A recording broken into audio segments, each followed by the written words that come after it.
चलिए तो very good morning, नमस्कार सभी को। एक बार फिर से स्वागत है आप सभी का आपके अपने YouTube platform teachers spotlight by जारे फड्डा पे। तो कैसे हैं आप सभी? तो फटाफट से आ जाइए, सेशन को शेयर आप लोग एक बार फटाफट से कर दीजिए और मुझे बता दीजिए कि सब कुछ ठीक है या नहीं है। क्या आप सभी जो है मुझे सुन पा रहे हैं या नहीं सुन पा रहे हैं? सेशन को शुरू हम लोग करते हैं। थोड़ा सा बारिश का मौसम है और इशू बहुत होता है लाइट वगैरह का, इलेक्ट्रिसिटी। बस यस, क्लास लेनी है क्योंकि नया महीना है और नया महीना है और नए दिन की शुरुआत है और पहली तारीख है और मंडे है।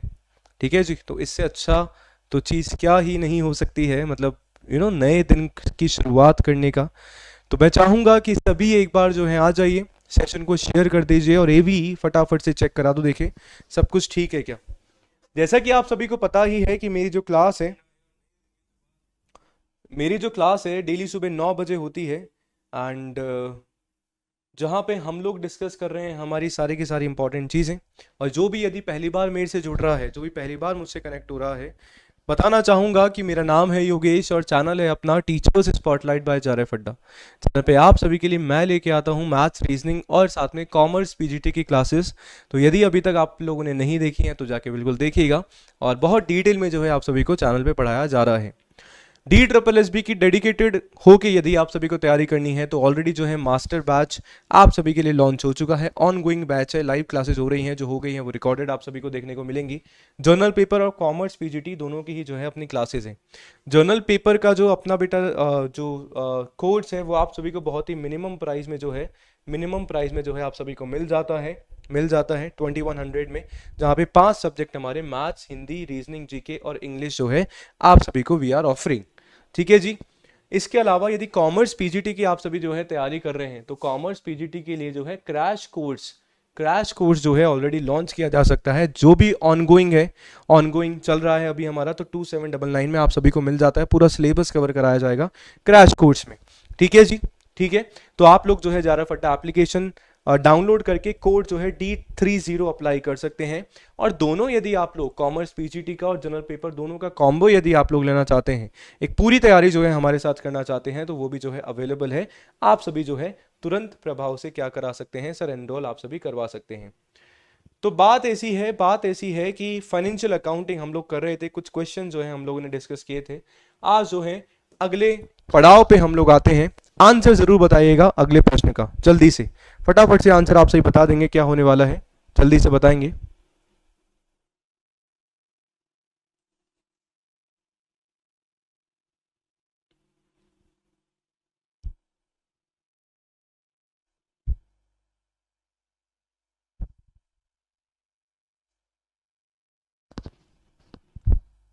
जल्दी से आपको बताना है नॉन करंट इंटेंजिबल असेट कौन सी है। नॉन करंट इंटेंजिबल असेट बताएंगे। देखिए आंसर सभी दीजिए। सेशन को बच्चा शेयर जरूर कर दीजिए, लाइक जरूर कर दीजिए फटाफट से। फिर जो है हम लोग शुरू कर रहे हैं ऑलरेडी।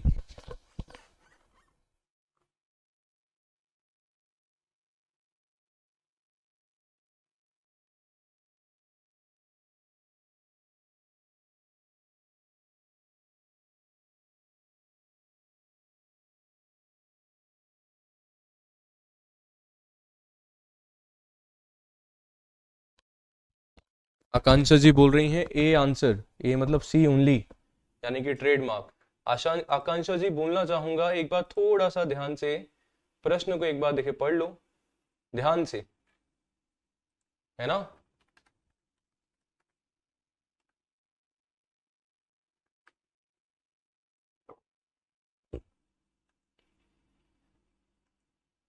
ध्यान से पढ़ो क्वेश्चन को, इतनी जल्दबाजी नहीं है कि अपनी कोई रेस निकल रही है या कुछ ऐसा है।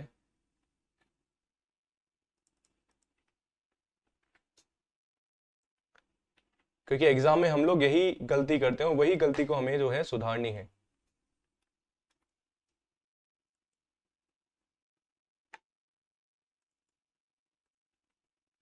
मैं अभी एक बार जो है मेरे साइड से शेयर कर देता हूँ, ध्यान से पढ़ेंगे, देखो क्या है।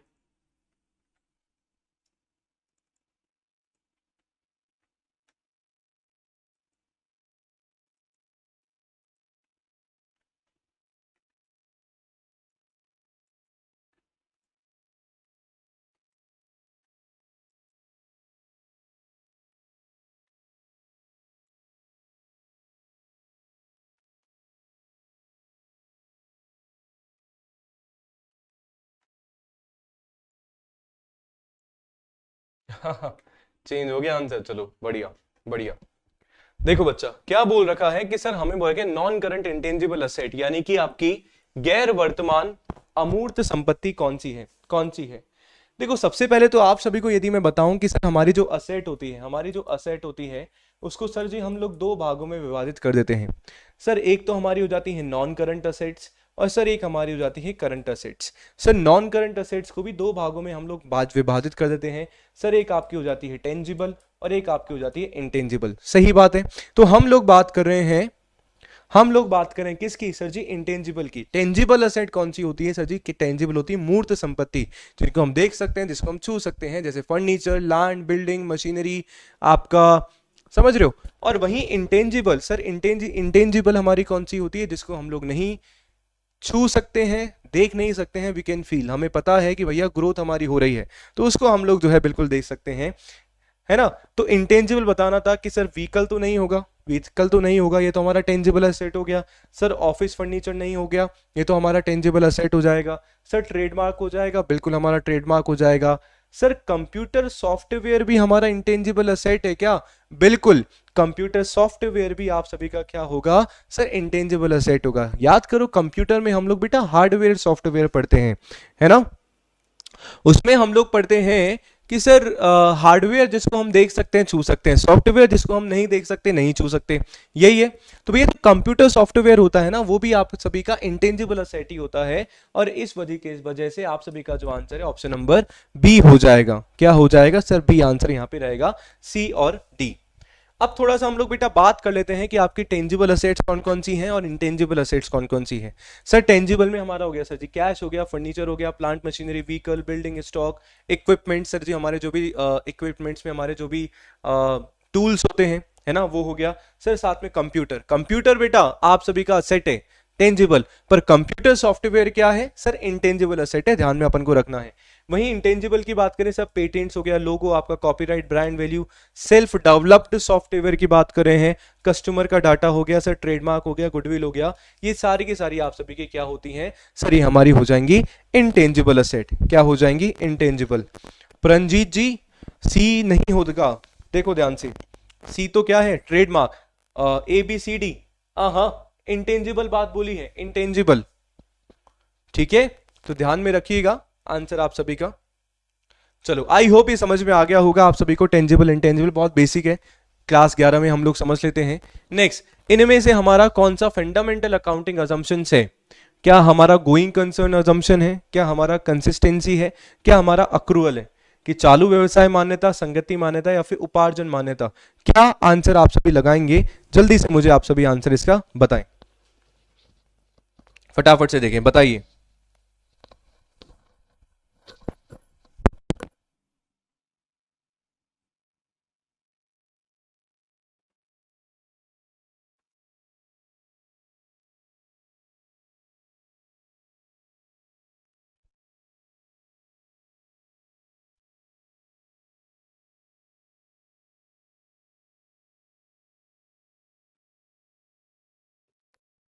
बी बता रहे हो, ए और सी ओनली, क्यों कंसिस्टेंसी नहीं है क्या, ये तो पढ़ाए गए थे आकांक्षा जी। सुन लो कोई बात नहीं, सुन लो। देखो गोइंग कंसर्न कंसेप्ट हमारा जो अजम्पशन है सर बिल्कुल होता है, सर कंसिस्टेंसी हमारा होता है सर बिल्कुल होता है, सर अक्रूवल हमारा होता है सर बिल्कुल होता है। तो मतलब सर ऑप्शन नंबर बी बिल्कुल, यानी कि ए बी सी। अच्छा ये ए बी सी हमारा उल्टा हो जाता है ना। सर क्या बोला गया, सर क्या बोला गया, गोइंग कंसर्न कंसेप्ट हमारा क्या बोलता है सर, क्या बोलता है कि आपका जो बिजनेस है, हम लोग ये मान के चलते हैं कि बिजनेस हमारा जो है क्या चलने वाला है सर, लॉन्ग टर्म यानी कि लंबे समय तक चलने वाला है। हम लोग ये नहीं बोल रहे हैं कि मैं केवल जो मेरी दुकान है, मेरी जो बिजनेस है सर जी, केवल और केवल एक महीने के लिए, एक साल के लिए या 2 साल के लिए, जो भी हम लोग चीजें कर रहे हैं सर जी फ्यूचर के लिए कर रहे हैं, तो हमारा जो बिजनेस है लंबे समय तक चलने वाला है। सर कंसिस्टेंसी कंजम्पशन अजम्पशन हमारा क्या बोलता है, यानी कि संगति मान्यता, सर ये क्या बोली जाती है, ये हमारा होता है, ये हमारा होता है कि सर जो भी आप, जो भी कंसेप्ट,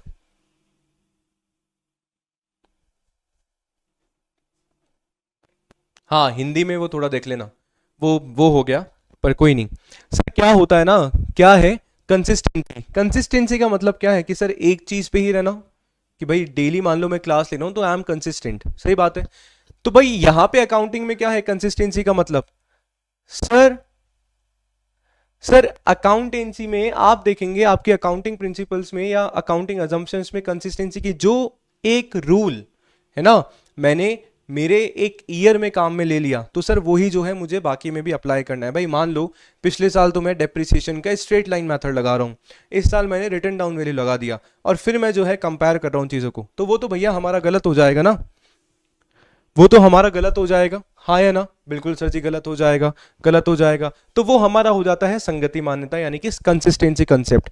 क्या है, an enterprise should change it's accounting policy any of the following circumstances only. केवल अपनी जो पॉलिसी है केवल इन्हीं चीजों में क्या कर सकती है, चेंज कर सकती है, वरना बार बार चेंज नहीं करोगे। बार बार चेंज करोगे तो बच्चा दिक्कत जो है आप सभी को ही होगी, है ना, आप सभी को ही होगी, सही बात है।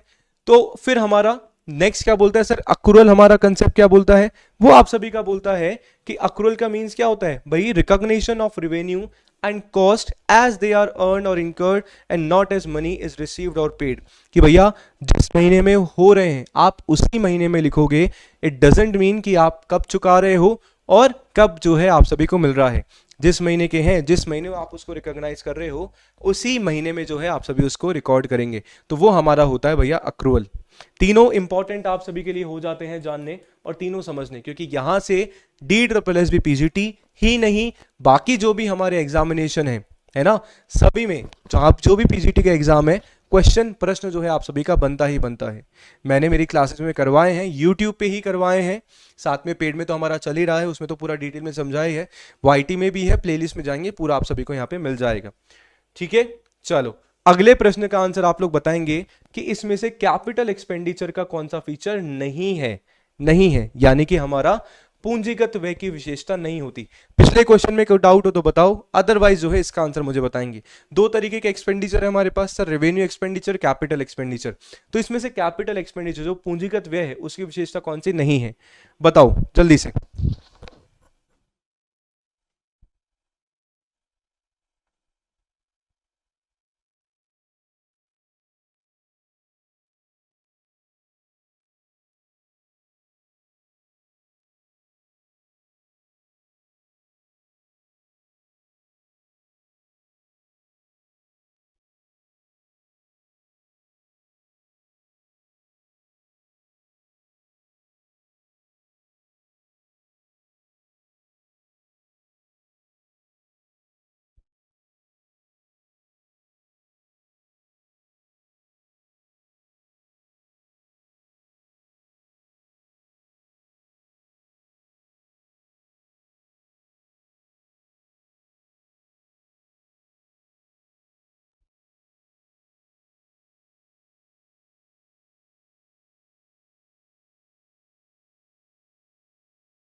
कैपिटल एक्सपेंडिचर की बच्चा बात कर रहे हैं हम लोग, आंसर अभी तक आया नहीं, कोई बात नहीं, डिस्कस कर लेते हैं, डिस्कस कर लेते हैं, सुनना देखना समझना।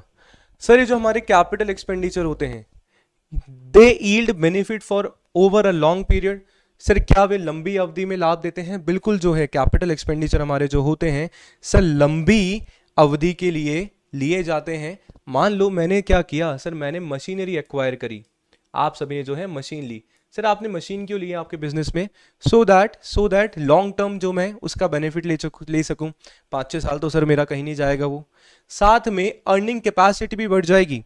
आपका जो भी बिजनेस है ना सर, अगर आप एक तो लेबर से काम करवा रहे हो और एक आप मशीन से काम करा रहे हो, तो मतलब अर्निंग की जो आपकी कैपेसिटी होगी, ज़्यादा आप प्रोड्यूस कर पाओगे, ज़्यादा जो है आप अर्न कर भाई ज़्यादा प्रोड्यूस करोगे तो ज़्यादा अर्न करोगे, और मशीनरी कम, मशीन जो है कम समय में ज़्यादा आप सभी को प्रोड्यूस करके देगी, तो सर अर्निंग कैपेसिटी बढ़ जाती है, लॉन्ग पीरियड के लिए होता है ना। They are incurred for acquiring fix assets, बिल्कुल सर ये कैपिटल एक्सपेंडिचर होता क्यों है कि आप सभी का जो भी फिक्स असेट है, जैसे मशीन का एग्जांपल लिया मैंने, उस फिक्स असेट को एक्वायर करने के लिए, लेने के लिए मैंने लैंड एंड बिल्डिंग खरीद ली, है ना सर, ये हमारा कैपिटल एक्सपेंडिचर हो गया, सही बात है। तो वो आपका फिक्स असेट को एक्वायर करने के लिए किया जाता है कि सर बी बोल दिया कि they are debited to the P&L account, नहीं सर, इनको हम प्रॉफिट एंड लॉस अकाउंट, हमारा जो लाभ हानि खाता होता है उसमें डेबिट नहीं करते हैं। तो फीचर कौन सा नहीं है सर? ऑप्शन नंबर बी आप सभी का यहाँ पे करेक्ट आंसर हो जाएगा। ए, सी और डी तीनों के तीनों आप सभी के क्या हैं सर? फीचर आपके हैं।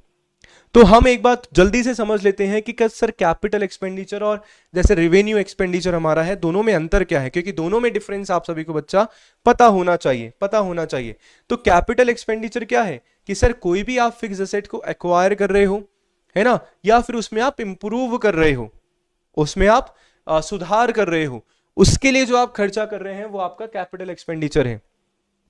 और आप क्यों कर रहे हैं, क्यों ले रहे हैं सर? उसको बेचने के लिए नहीं ले रहे हो आप, या मशीनरी ले रहे हो, क्यों? मशीन का थोड़ी आपका बिजनेस है सर, आप मशीन इसलिए नहीं ले रहे क्योंकि आपको मशीन को लेके वापस से सेल करनी है, रीसेल करने के लिए आप नहीं ले रहे हो, आप अपनी अर्निंग कैपेसिटी को बढ़ा रहे हो, है ना। May add to value of an existing asset, ये क्या करती है सर? आपकी अर्निंग कैपेसिटी को बढ़ाती है, मैंने बता ही दिया, है ना। It is normally non recurring outlay होता है, ठीक है, जो बार बार हम लोग उसको रिपीट नहीं करते हैं। It is produce benefit over a several years, कि इसका जो लाभ है हमें बहुत सालों तक मिलता है। मैंने बताया मशीन आपने ली 5-6 साल तक, एक मान के चलो 10 साल तक नहीं जाएगा कहीं, करते रहोगे, फिर आप में उसको केवल रिपेयर आप सभी को करवाना पड़ेगा, सही बात है। जबकि रेवेन्यू एक्सपेंडिचर की बात करें तो ये हमारा क्या होता है सर? एक हमारा रूटीन एक्सपेंडिचर होता है, जो एक नॉर्मल कोर्स का हमारा बिजनेस होता है उसमें जो है हमारा लगता है। ये क्या करता है सर? ये अर्निंग कैपेसिटी को बढ़ाता नहीं है सर, ये मेंटेन करता है हमारी अर्निंग कैपेसिटी को। और ये यूजुअली क्या होता है सर? रिकरिंग, मतलब बार बार क्या होते हैं सर? रिपीट होते हैं ये वाले हमारे खर्चे, ये जो रेवेन्यू एक्सपेंडिचर है ट्रेडिंग और जो हमारा P&L अकाउंट है सर उसमें शो किया जाता है। जबकि कैपिटल एक्सपेंडिचर को कहां शो किया जाएगा सर? आपकी बैलेंस शीट में। कहां किया जाएगा? बैलेंस शीट में। तो बी वाला अपने आप गलत हो गया कि आप उसको डेबिट कर रहे थे P&L अकाउंट में, क्वेश्चन में दिया हुआ था, पर नहीं, जो कैपिटल एक्सपेंडिचर होते हैं उसको हम लोग कहां दिखाते हैं सर? हम दिखाते हैं हमारी बैलेंस शीट में, क्योंकि असेट हम लोग एक्वायर कर रहे हैं, तो इस वजह से बी हमारा जो है गलत आंसर यहां पे बन जाएगा। ठीक है, बताओ कैपिटल रेवेन्यू एक्सपेंडिचर का मतलब समझ में आ गया क्या? भूलोगे तो नहीं, अगली बार मान लो यदि यहां से प्रश्न आता है तो आप सभी तैयार होने चाहिए बढ़िया चीजें करने के लिए। बताओ मुझे, हाँ या ना, समझ में आ गया है? यस और नो अच्छे तरीके से क्लियर? थम्स अप जरूर कर दीजिएगा, लाइक जरूर कर दो सेशन को जिन्होंने भी अभी तक नहीं किया है, और कमेंट जरूर कर दीजिएगा क्लास के बाद कि सर मजा आ गया कॉमर्स पढ़ के। चलिए अगला बहुत ही बढ़िया प्रश्न है, बहुत ही बढ़िया आप सभी का प्रश्न है, जल्दी से मुझे इसका आंसर बताओ सर। आप सभी को बताना है इनका क्या बताओगे? सेक्रीफाइस रेशो या फिर गेन रेशो? क्वेश्चन आता ही आता है, D++ में आया हुआ प्रश्न है, बताएंगे आंसर।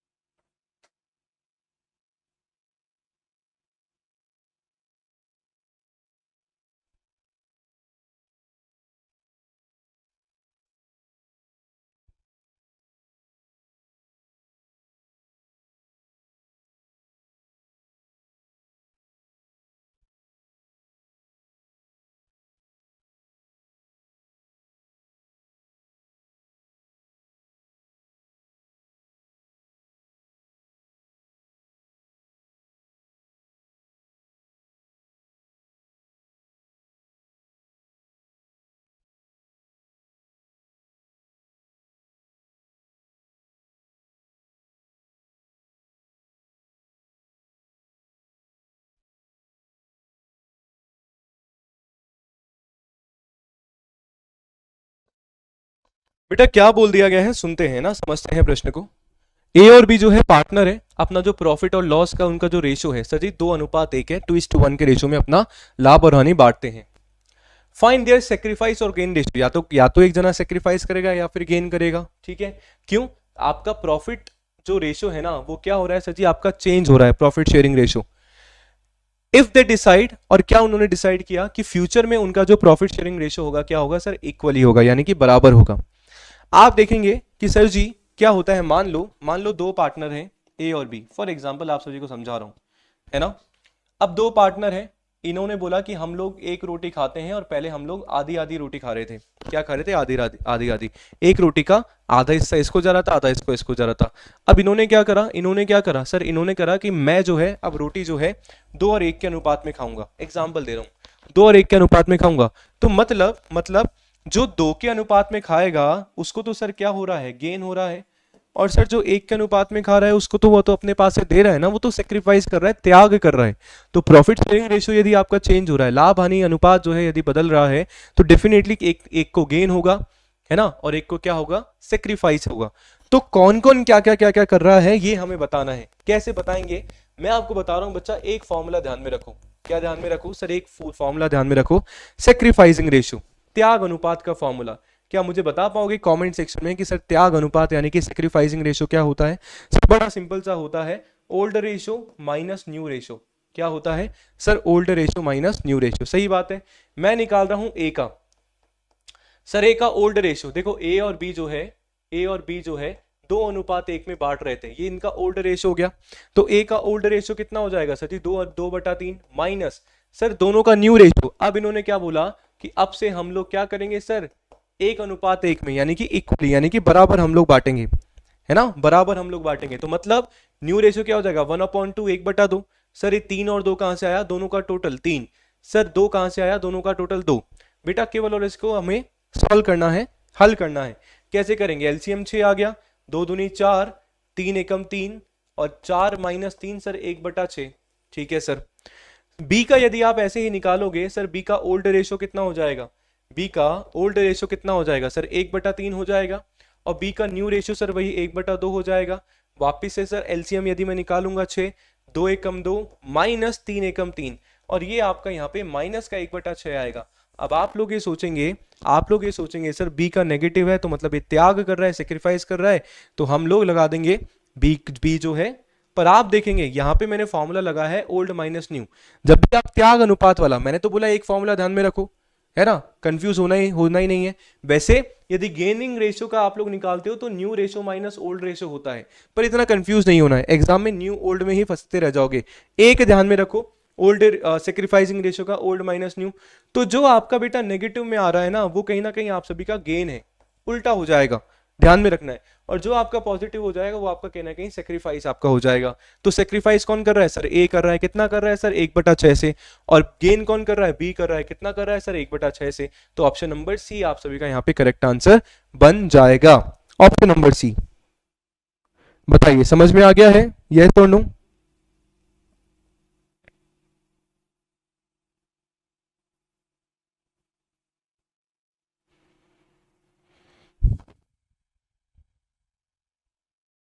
बताइए हाँ या ना में जवाब दीजिए, थम्स अप जरूर करके बता दो कि हाँ सर समझ में आ गया है। Option number C. ऐसे ही कैलकुलेशन करनी है बेटा, क्वेश्चन आता है, कंसेप्ट हमें समझना है। ठीक है, चलो आगे बढ़ते हैं। पार्टनरशिप से ही प्रश्न है, मैं बता रहा हूं पार्टनरशिप में तो बहुत सारा आपको डेटा देखने को मिलेगा, देखने को मिलेगा। देखो क्या है कि इनमें से करेक्ट जो है प्रोविजन कौन सा है आपके, interest on partners loan in the absence of partnership deed. जब पार्टनरशिप डीड नहीं है आपके पास, तो पार्टनरशिप एक्ट 1932 आपकी जो भारतीय साझेदारी अधिनियम 1932 है, उसने क्या दिया है, कुछ आप सभी को प्रावधान दिए हैं, कुछ प्रोविजन दिए हैं। तो कौन सा जो है इनमें से सही है, किसके लिए सर, साझेदार के ऋण पर ब्याज के लिए कौन सा यहाँ पे प्रावधान सही है, वो आप सभी को बताना है। कि सर मान लो जब आपकी पार्टनरशिप डीड नहीं होती है तो हम इंटरेस्ट ही पे नहीं करेंगे, interest on partners loan. Sir ये जो है गलत दे रखा है, बताओ आंसर, बहुत सिंपल है, बहुत सिंपल है, इसका आंसर आप सभी को बताना है।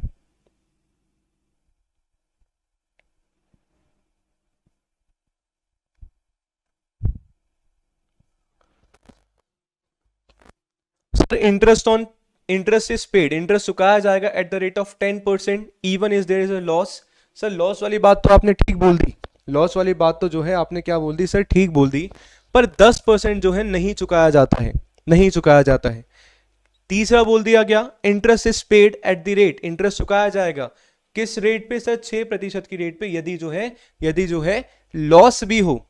बिल्कुल सही बात जो है यहाँ पे बोल रखी है कि यदि फर्म को क्या होगा सर जी, लॉस भी होगा, तो उस दशा में भी क्या किया जाएगा, क्या किया जाएगा, क्या किया जाएगा सर, जो है आपका जो इंटरेस्ट ऑन पार्टनर्स लोन है भैया चुकाया जाएगा। और किस प्रतिशत से चुकाया जाएगा, 6% पर एनम की दर से।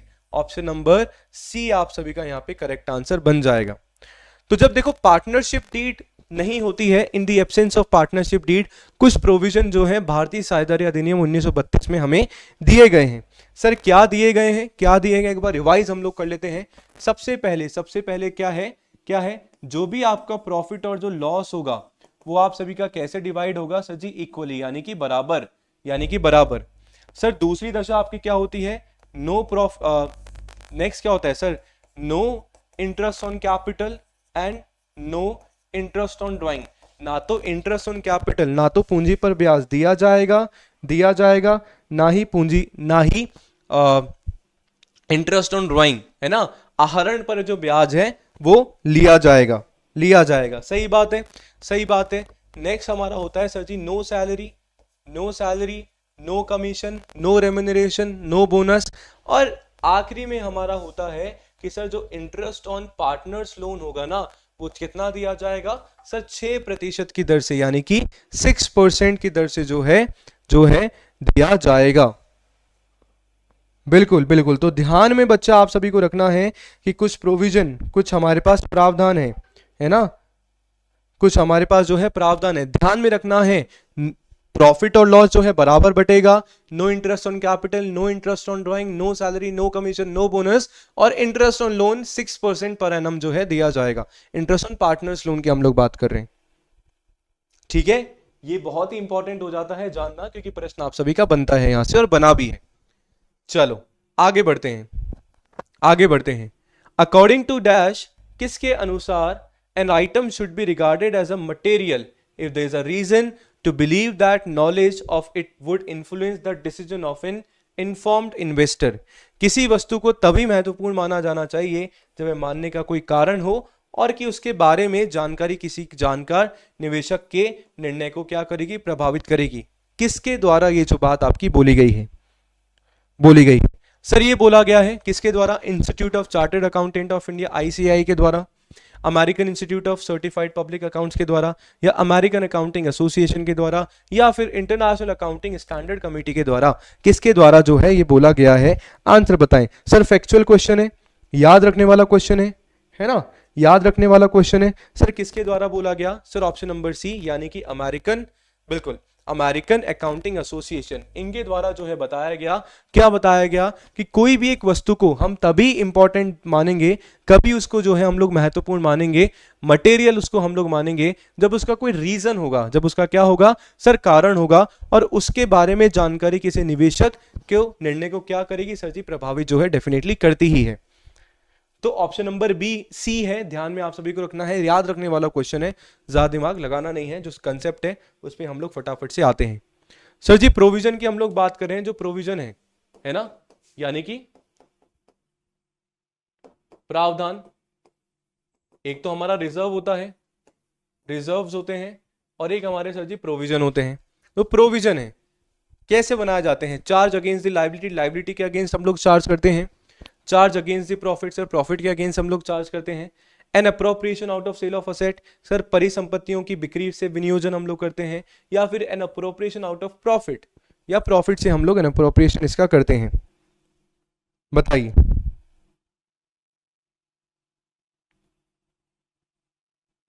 जल्दी से आंसर बताएं सभी।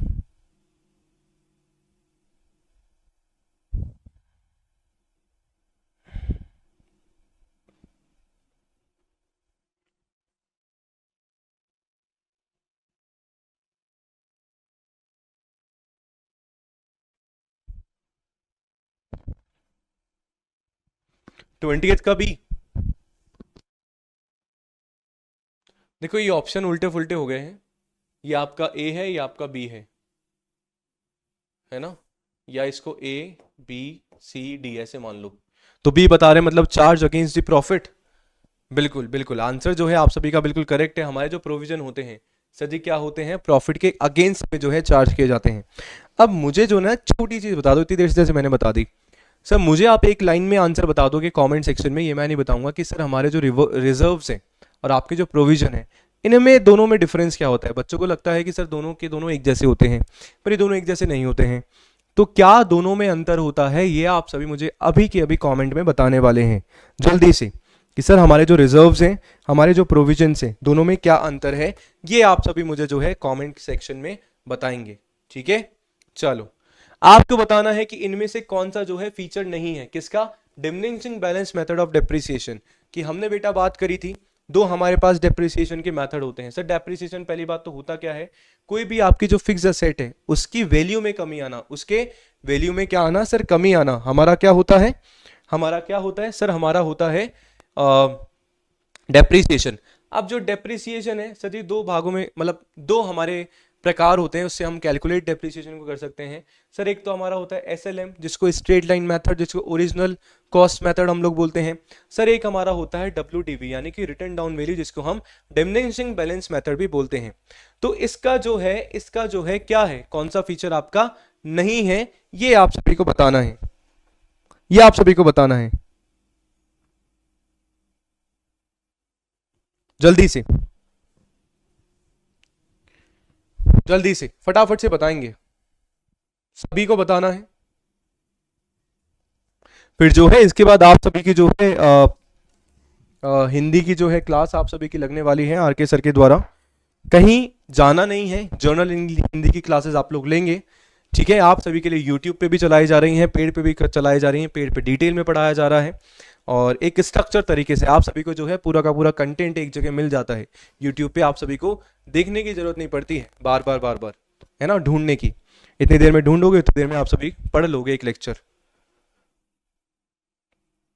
बी आंसर बता रहे हैं, कौन सा फीचर नहीं, चलो देखते हैं। It is easy and simple to calculate. Sir सही बात है, पर क्लास 11th में ना पसीने छुड़ा दिए थे इसने जब हमने डेप्रिसिएशन पढ़ा था, है ना, फिर भी इजी होता है, ठीक है।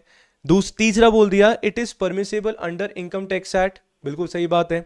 Book value of asset can never be reduce to zero, आपकी जो असेट की जो बुक वैल्यू होती है सर जीरो पे कभी भी नहीं आती है। भी आपको बोल दिया कि ओरिजिनल कॉस्ट जो होती है ना असेट की, वो हम बैलेंस शीट में शो करते हैं। सर ये बात बिल्कुल जो है सरासर आपकी यहाँ पे जो है गलत बोली गई है, क्योंकि हम ओरिजिनल कॉस्ट शो नहीं करते हैं। बी आप सभी का यहाँ पे करेक्ट आंसर हो जाएगा।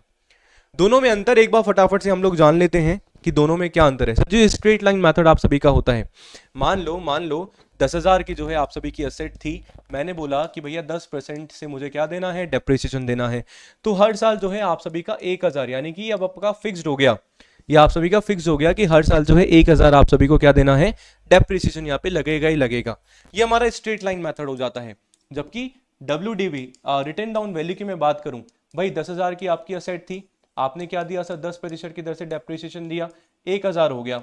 अब आपकी जो मशीन की या भी जो भी असेट है उसकी वैल्यू कितनी हो गई, 9,000।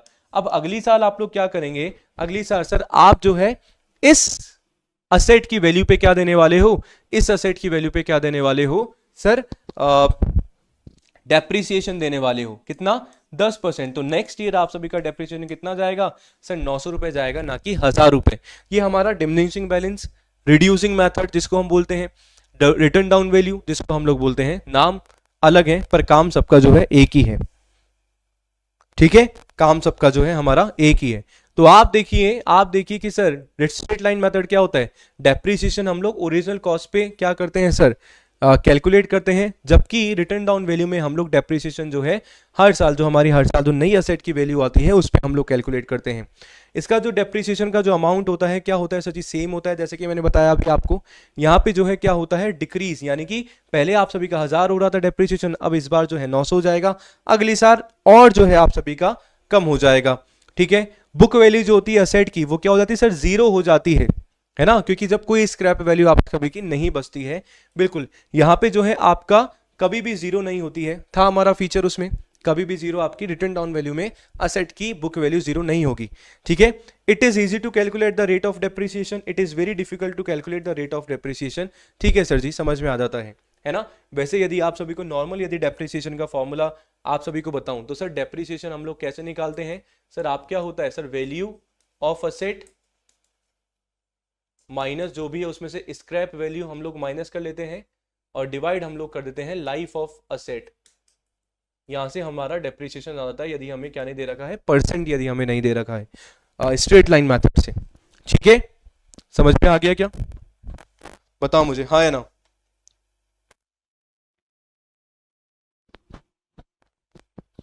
ठीक है, चलिए, so I hope everything is clear to you. सभी को जो है अच्छी तरीके से जो है आज के क्वेश्चन समझ में आ गए हैं।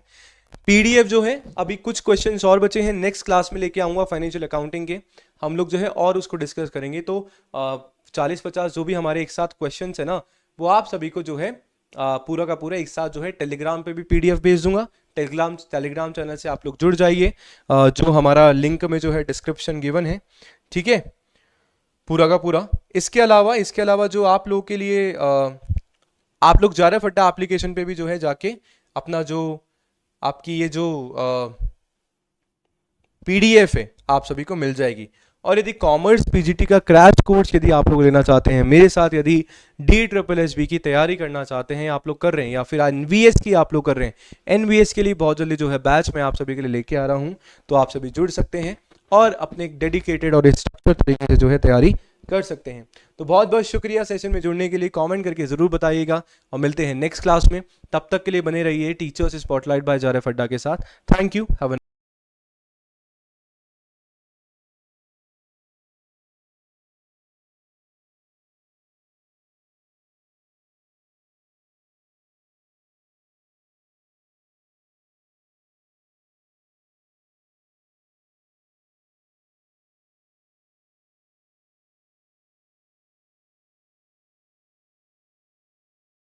चलिए, सो वेरी गुड मॉर्निंग, नमस्कार सभी को, एक बार फिर से स्वागत है आप सभी का आपके अपने YouTube platform teachers spotlight by जारफ अड्डा पे।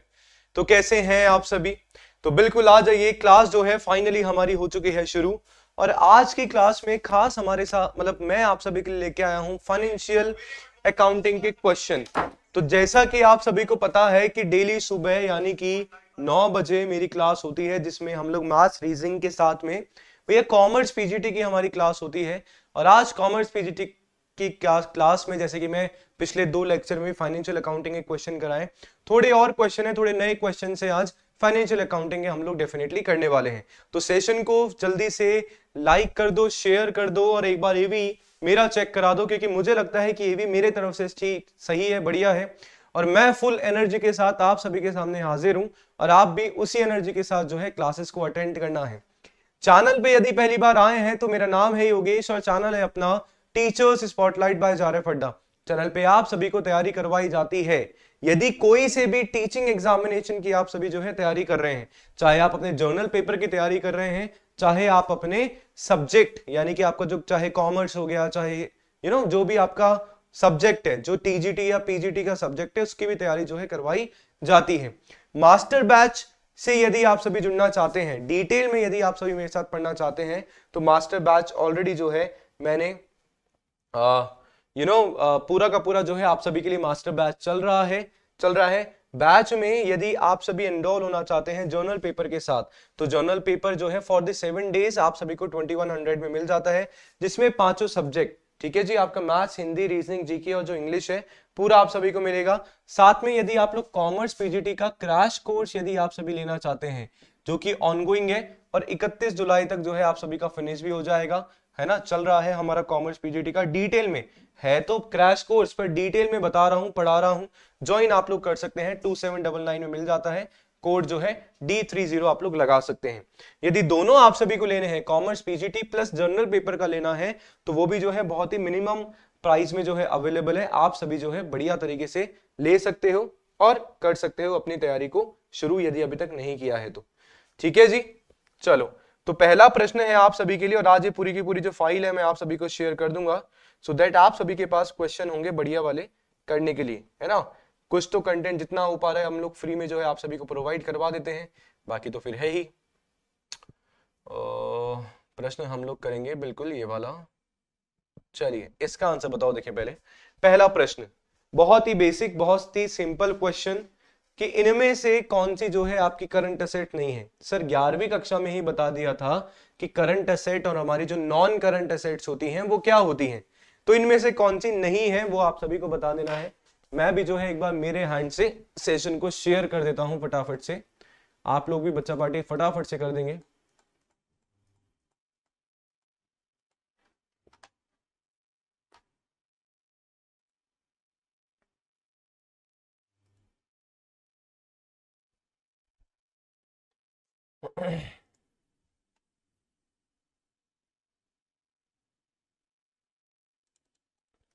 बी बता रहे हो, बहुत ही बेसिक क्वेश्चन है, बिल्कुल बिल्कुल, बहुत बढ़िया। मुझे बस 1 मिनट दीजिएगा, मैं एक बार शेयर कर देता।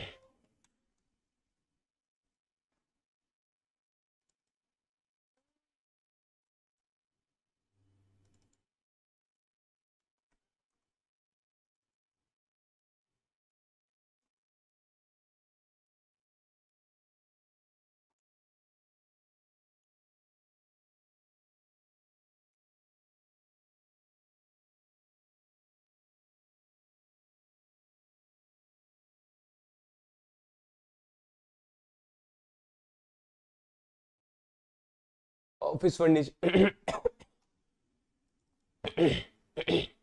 एक सेकेंड, बिल्कुल ऑफिस फर्नीचर हमारा हो जाएगा, बहुत ही बढ़िया आंसर। चलो सुनना, देखना, समझना, ठीक है। आंचल जी, आकांक्षा जी, मनीषा जी, बहुत ही बढ़िया। सर ऑफिस फर्नीचर हमारा करंट असेट्स नहीं है, ऑप्शन नंबर बी, बिल्कुल। बहुत ही बेसिक क्वेश्चन है, बट हमें थोड़ा सा पता होना चाहिए कि सर हमारे जो असेट हमारी होती हैं सर 2 प्रकार की होती हैं। असेट को सर हम लोग 2 प्रकार में बांट देते हैं। सर एक तो हमारा हो जाता है नॉन करंट असेट्स, ठीक है जी। सर एक हमारा हो जाता है करंट असेट्स। 2 दिन पहले मैंने इसके बारे में आप सभी को बताया था। सर नॉन करंट असेट्स में भी हम लोग 2 भाग में विभाजित कर देते हैं। सर एक तो हमारी टेंजिबल असेट हो जाती है और एक हमारी इनटेंजिबल असेट्स हो जाती है, ठीक है। सर टेंजिबल असेट्स का पार्ट क्या है सर, ये है हमारी क्या, office furniture. Office furniture part है टेंजिबल असेट का, जिसको हम देख सकते हैं, छू सकते हैं, जिसका फिजिकली एग्जिस्टेंस है। सर इंटेंजिबल हमारी गुडविल, कॉपीराइट, पेटेंट्स, ये सारे के सारे हो जाते हैं, ठीक है सर। सर करंट असेट्स क्या होती हैं? करंट असेट्स क्या होती हैं सर जी, ऐसी सारी असेट्स जो सबसे पहले तो 1 साल से कम अवधि के लिए होती है, और 1 साल में आप उन असेट से क्या कर सकते हो सर जी, पैसा जो है कैश में आप लोग जो है कन्वर्ट करवा सकते हो, लिक्विडिटी फॉर्म में जो है 1 साल के अंतर्गत जो है आप लोग कन्वर्ट करवा पाए। दीज आर करंट असेट्स, बिल्कुल सही बात है। तो ऑफिस फर्नीचर सर आपकी नॉन करंट असेट्स में भी आपकी टेंजिबल असेट हो जाती है। सर कैश आपकी करंट असेट हो गई, आपकी स्टॉक आपका करंट असेट हो गया। सर डेटर आपका बिल्कुल जो है करंट असेट हो जाता है। डेटर कौन सर, जिसको उधार सामान बेचा है और उससे जो है आप सभी को सर पैसा लेना है। स्टॉक हमारा हो गया, सर कैश तो हमारा है ही ऑलरेडी लिक्विडिटी फॉर्म में। तो थोड़ा सा एक बार ओवरव्यू हम लोग जान लेते हैं, पूरा डिटेल में समझ लेते हैं कि सर हमारा फिक्स असेट और हमारा जो करंट असेट्स है दोनों में एक्चुअली क्या डिफरेंस होता है। फिक्स असेट्स क्या होती है सर जी, लॉन्ग टर्म रिसोर्सेज होते हैं हमारे बिजनेस की, और जो हमारे बिजनेस की जो है अर्निंग कैपेसिटी को बढ़ाती है। बिल्कुल सही बात है, मशीनरी आपने परचेज करी है तो आपके बिजनेस की अर्निंग कैपेसिटी को बढ़ा रहे हैं। भाई मशीन से प्रोडक्शन ज्यादा होगा, ज्यादा सामान बेचोगे, ज्यादा आपका अर्निंग डेफिनेटली होने वाला है। करंट असेट्स क्या होते हैं सर जी, करंट असेट्स हमारे होते हैं शॉर्ट टर्म रिसोर्सेज होते हैं, जो कि 1 साल के अंतर्गत विद इन अ ईयर के लिए हमारा किया जाता है। फिक्स असेट जो है हम लोग क्या करते हैं, running business to earn profit. हमारा क्या पर्पस होता है सर फिक्स एसेट लाने का, जैसे कि मैंने बताया कि सर हमारे बिजनेस की अर्निंग कैपेसिटी को बढ़ाना है, प्रॉफिट हमें मैक्सिमम अर्न करना है। सर करंट असेट्स का क्या होता है purpose, of running business for day to day operation and sales. भाई सेल करनी है आपको, डे टू डे ऑपरेशन बहुत सारे आपके बिजनेस में होते हैं, उसको पूरा करने के लिए ऑफ कोर्स आप सभी को करंट असेट्स की रिक्वायरमेंट वहां पे होती है। फिक्स असेट्स का जो वैल्यूएशन है, तो फिक्स असेट्स वैल्यू की जाती है कॉस्ट लेस डेप्रिसिएशन से। बिल्कुल सही बात है कि जो भी उसकी कॉस्ट है सर उसमें से डेप्रिसिएशन आप लेस कर दोगे, आपके पास फिक्स असेट की जो एक्चुअल जो आज की वैल्यू है वो आप सभी को देखने को मिल जाती है। करंट असेट्स जो वैल्यूड एट कॉस्ट और market price whichever is less, very important. Current assets कैसे वैल्यू की जाएगी, यहां से क्वेश्चन बन सकता है। करंट असेट्स वैल्यू की जाती है हमारी या तो सर, या तो हमारी कॉस्ट पे या फिर मार्केट प्राइस पे, दोनों में से जो भी क्या हो, कम हो, आपकी करंट असेट्स उसी पे वैल्यू कर दी जाएगी। जैसे करंट असेट्स के एग्जांपल्स सर आप सभी बता ही सकते हो सर, स्टॉक हो गया, डेटर हो गया, हमारे प्रीपेड हो गया, हमारा कैश हो गया, हमारा बैंक हो गया, ये सारे के सारे। तो एक छोटा सा ओवरव्यू था आप सभी के लिए, डिफरेंस बता दिया मैंने फिक्स असेट्स और करंट असेट्स के बारे में। आई होप समझ में आ गया होगा। पहले भी आप सभी को मुझे पता थी, है ना, बस थोड़ा सा अपन को पॉलिश करना है अपने सब्जेक्ट्स पे। आपने हमने सभी ने पढ़ रखा है भाई, 11वीं से हम लोग कॉमर्स पढ़ रहे हैं, पीजी हमने कर ली, पढ़ हमने सबने रखा है, पर थोड़ा सा बस पॉलिश करने का जो है वो जिम्मा मेरा है, थोड़ा सा करवाने का, ठीक है। आई होप समझ में आ गया होगा। अगले प्रश्न पे आते हैं। बहुत ही बढ़िया क्वेश्चन है, बहुत ही बढ़िया, कि when a company tries to cover up its bad financial position. एक कंपनी है, एक कंपनी क्या कर रही है, उसकी जो फाइनेंशियल पोजीशन है वो खराब है, पर उसको अपने इन्वेस्टर्स के सामने जो है बढ़िया पोजीशन दिखानी है ना, बढ़िया पोजीशन दिखानी है। तो उस खराब पोजीशन को बढ़िया पोजीशन दिखाना और उस खराब पोजीशन को कवर अप करना, इस चीज को क्या बोला जाता है? क्या ये चीज आपका पर्सनल बायस है? क्या ये आपका लैक ऑफ क्वांटिटेटिव एनालिसिस है? क्या ये आपका adoption of different accounting policies है कि विभिन्न लेखांकन नीतियों का अनुकूलन? क्या ये आपका विंडो ड्रेसिंग है? आंसर बताएंगे, बहुत ही कंसेप्चुअल क्वेश्चन हमारा।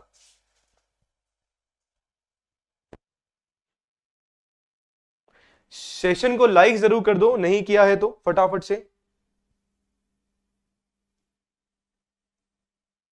जल्दी से। सेकंड का डी, विंडो ड्रेसिंग, बहुत बढ़िया बहुत बढ़िया, बिल्कुल सर। क्या होता है ना, बिल्कुल आप सभी का आंसर विंडो ड्रेसिंग हो जाएगा, ऑप्शन नंबर डी। सर ये विंडो ड्रेसिंग क्या होता है भाई? कंपनी जो है उसकी खराब पोजीशन है ना, अब खराब पोजीशन है भाई, अब क्या करते हैं, मतलब घर पे जब मेहमान हमारे आते हैं और मेहमान आते हैं तो हम लोग क्या करते हैं, सो जी घर की साज सज्जा शुरू कर देते हैं, सजावट शुरू कर देते हैं, है ना, कि हम तो भैया बिल्कुल नॉर्मल पार्ले जी बिस्किट खा रहे होते हैं और जो मेहमान आ रहे हैं उनके लिए बढ़िया बॉर्बन के हम लोग बिस्किट रखते हैं, है ना, बढ़िया क्रीम वाले बिस्किट हम लोग रखते हैं। तो बस वही चीज है हमारी कि सर जी क्या हो रहा है, खराब फाइनेंशियल पोजीशन को हम लोग कवर अप करने की कोशिश कर रहे हैं, तो उस पोजीशन को, उस सिचुएशन को हम लोग क्या बोलते हैं, सब होता है हमारा विंडो ड्रेसिंग, भैया पर्दा डालना, है ना, अपनी जो भी खराब पोजीशन है उस पे। सर क्यों करने की जरूरत होती है, क्यों करने की जरूरत होती है, क्या होती है एक्चुअली विंडो ड्रेसिंग? कि आपका जो भी फाइनेंशियल स्टेटमेंट है, आपकी जो भी फाइनेंशियल पोजीशन है, उसके अपीयरेंस को क्या करना सर जी, इंप्रूव करना, इंप्रूव करना, सो दैट जो भी आपकी कंपनी के इन्वेस्टर्स हैं, है ना, who probably do not have much day-to-day contact with the business.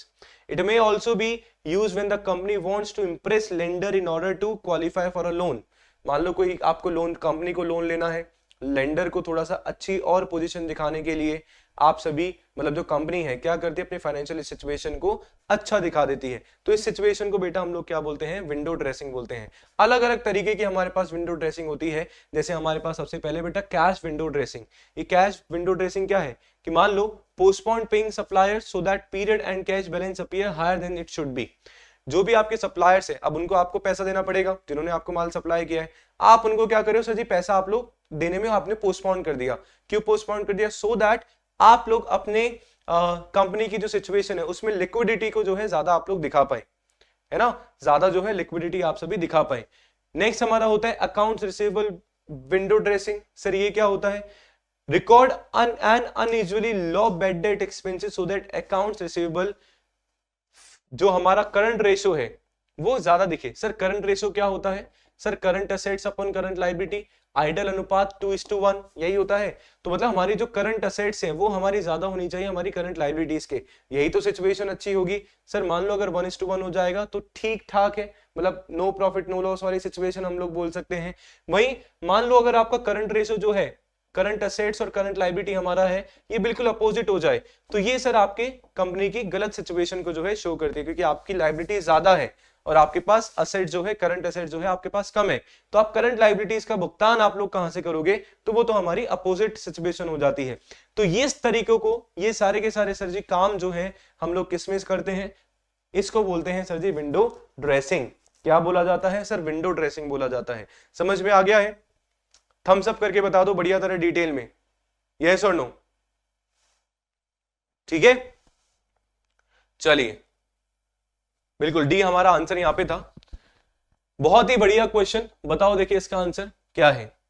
What share of profit would a sleeping partner, जिसको हम साइलेंट पार्टनर भी बोल सकते हैं, who has contributed 75% of a total capital, जो क्या है सर जी 75% कैपिटल लेके आता है, जो स्लीपिंग पार्टनर है, get in the absence of deed with his partner, तो इसको क्या मिलेगा अपने पार्टनर के साथ, जो है इसको कितना प्रॉफिट जो है मिलने वाला है, इसका शेयर प्रॉफिट। देखो एक सोता हुआ साझेदार है, सो रहा है बेचारा, तो उसने अपने साझेदार के साथ विलेख की अनुपस्थिति में कुल पूंजी का 75% योगदान दिया है, तो लाभ का हिस्सा उसको कितना मिलने वाला है, लाभ का हिस्सा कितना मिलने वाला है? ध्यान से प्रश्न को पढ़ो और आंसर बताएंगे सभी। डी ऑप्शन,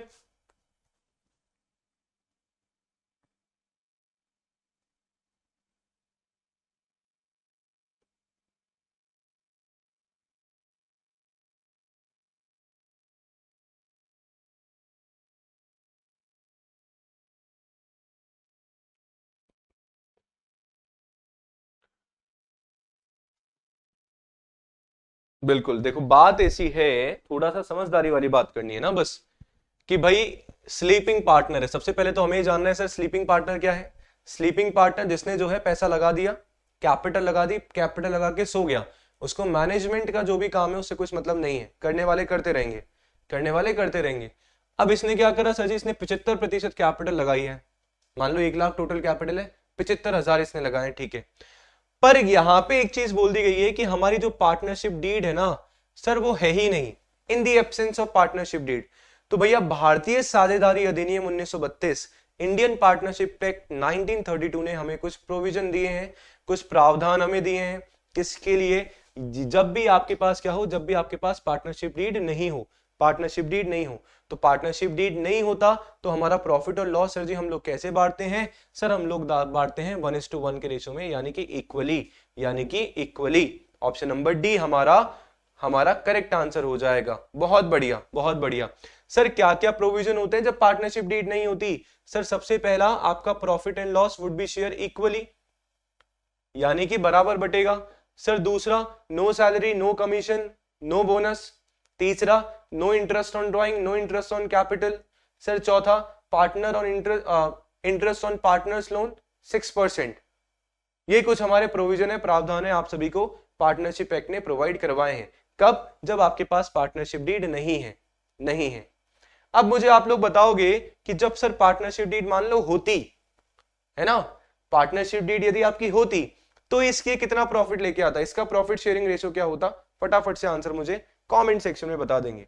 और अपन लोग चलते हैं अगले प्रश्न पे। डबल एंट्री सिस्टम हम लोग पढ़ते हैं, तो उसमें अकाउंटिंग इक्वेशन क्या होती है, बताओ जल्दी से, बहुत सिंपल बच्चों वाला क्वेश्चन है, जल्दी से बताएंगे।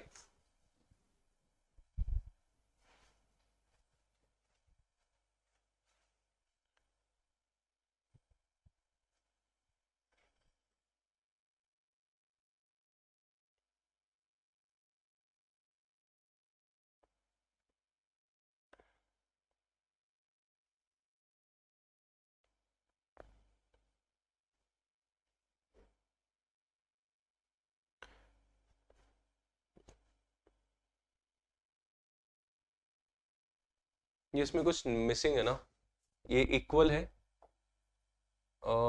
ये भी इक्वल है यहाँ पे, ठीक है। तो पहला है, फर्स्ट है capital is equals to asset minus liability.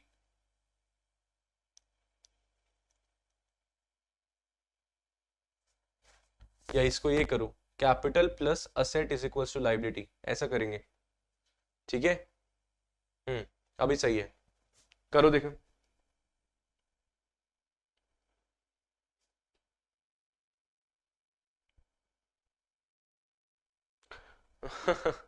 देखो दोनों ही हो सकते हैं अगर अपन चेंज ना करें। एक्चुअली आंसर तो हमारा जैसे क्या हो जाएगा सर, ऑप्शन नंबर बी हो जाएगा, क्योंकि असेट्स हमारी किसके इक्वल होती है सर, कैपिटल प्लस लाइबिलिटीज के इक्वल होती है। अगर ए में मान लो, ए वाले में थोड़ा सा साइन का दिक्कत हो गया, अगर मैं ये निकालता हूं तो भी आप कैपिटल को बेटा कैसे निकाल सकते हो कि सर जो भी हमारी असेट्स हैं उसमें से जो भी आपकी लाइबिलिटीज है लेस कर दोगे तो आपके पास कैपिटल आ जाएगा। वैसे भी सही हो सकता है ना, बिल्कुल वैसे भी हो सकता है, वैसे भी हो सकता है। अब बेटा यहाँ पे एक चीज लिखा हुआ है कि डबल एंट्री सिस्टम, तो मुझे आप लोग बता सकते हो क्या, who is the father of double entry system, कि डबल एंट्री सिस्टम के फादर या फाउंडर किसको माना जाता है हमारी अकाउंटिंग में। फटाफट से आंसर बताओ देखें, क्या डबल एंट्री सिस्टम के फादर कौन है, जल्दी से। क्या लुका पेसियोली है father of double entry system? Hmm, sir वही है ना। चलो नेक्स्ट क्वेश्चन का आंसर आप सभी बताएंगे क्या होने वाला है। बहुत ही बढ़िया है, थोड़ा सा कैलकुलेट करेंगे हम लोग।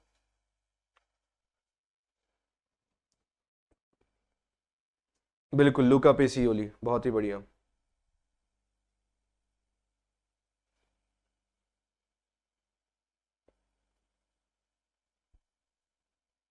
चलो नेक्स्ट क्वेश्चन बताएंगे।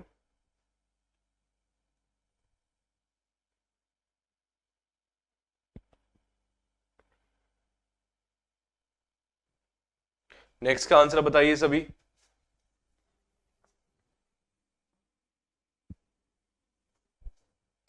क्या बोल दिया गया है, एक्स ने जो है 1 लाख रुपए में 10% व्यापार छूट और 5% नगद छूट घटाकर माल खरीदा, और एक्स ने 60% का जो भुगतान है वो नगद में कर दिया। ठीक है सर, तो एक्स को कितनी जो है नगद छूट यानी कि कैश डिस्काउंट एक्स को कितना मिला है, ये हमें बताना है। एक्स को कितना कैश डिस्काउंट दिया जा रहा है, ये हमें जो है यहां पे बता देना है। सुनना और समझना और देखना। सर सबसे पहले तो दो तरीके के हमारे पास डिस्काउंट होते हैं। सर एक तो हमारा ट्रेड डिस्काउंट यानी कि व्यापार छूट हो जाता है, व्यापार छूट हो जाता है, और एक हमारे पास सर कैश डिस्काउंट होता है यानी कि कैश नगद छूट हमारी हो जाती है। सर ट्रेड डिस्काउंट क्यों दिया जाता है, सेल को बढ़ाने के लिए, है ना, समझ सकते हैं, ट्रेड मतलब व्यापार मतलब सेल को बढ़ाने के लिए। सर कैश डिस्काउंट क्यों दिया जाता है, कैश को यानी कि नगद को जल्दी मंगवाने के लिए, है ना, नगद को जल्दी मंगवाने के लिए। ठीक है, ठीक है, अब सुनना देखना समझना। सर 1 लाख रुपए का आपने सामान खरीदा है, जिसमें से 10% तो आपने क्या दे दिया सर, ट्रेड डिस्काउंट दे दिया। और ये बात हमेशा ध्यान में रखनी कि ट्रेड डिस्काउंट की हम लोग रिकॉर्डिंग नहीं करते हैं, रिकॉर्ड हम लोग नहीं करते हैं, उसको लिखते नहीं है कभी भी खातों में। तो इसका 90% निकाल लो, 10% घटा दो ना, कितना बच जाएगा सर, 90,000 हो जाएगा। अब 90,000 में से क्या बोल रहा है कि सर 60% जो है, 60% इतने इसने क्या दिया है, नगद में दे दिया है। तो जो पैसा इसने नगद में दिया है, तो बेटा डिस्काउंट, कैश डिस्काउंट उसी पैसे का दोगे या पूरे का दोगे। सर ये तो कॉमन सेंस की बात है, 90,000 का 60% निकाल लो, तो 90,000 का 60% सर 9 छक्के 54, 5,40,000, 5,40,000। सर इस 5,40,000 पे ही क्या मिलने वाला है, डिस्काउंट मिलने वाला है। सर ये तो बाकी का 3,60 तो आप उधार दे रहे हो ना, तो उधार पे कैसा आप सभी का कैश डिस्काउंट होगा। सर पॉसिबल ही नहीं है, चीटिंग नहीं करनी। देखो आंसर चेंज कर लिया अभी अभी आपने, अभी अभी आंसर चेंज कर लिया है। No cheating. तो भैया 54,000 पे हमें 5% निकाल देना है। सर 54,000 का 5% निकालोगे 2,700 हो जाएगा, क्योंकि 54,000 का 10% मतलब 540 का 10% हो जाएगा 54,000, उसका 5 निकाल दो 2,700। हाँ मतलब ठीक है, 1 लाख रुपए हमारा 2,700, ऑप्शन नंबर सी हमारा करेक्ट आंसर यहाँ पे बन जाएगा। ठीक है, ठीक है, चलो बहुत बढ़िया, समझ आ गया, कंफ्यूज नहीं होना है ना, सबसे बड़ी बात है। ठीक है, आपने चीटिंग कर ली, कोई दिक्कत नहीं है, बट यस करना क्या है सर, कैश डिस्काउंट उसी पे देना है जितना कैश आपको मिल रहा है। ठीक है जी, आई होप थम्स अप करके बता दो समझ में आ गया क्या, लाइक जरूर कर देना एक बार। चलिए अगले क्वेश्चन का आंसर बताओ, देखें क्या होने वाला है अगले प्रश्न का।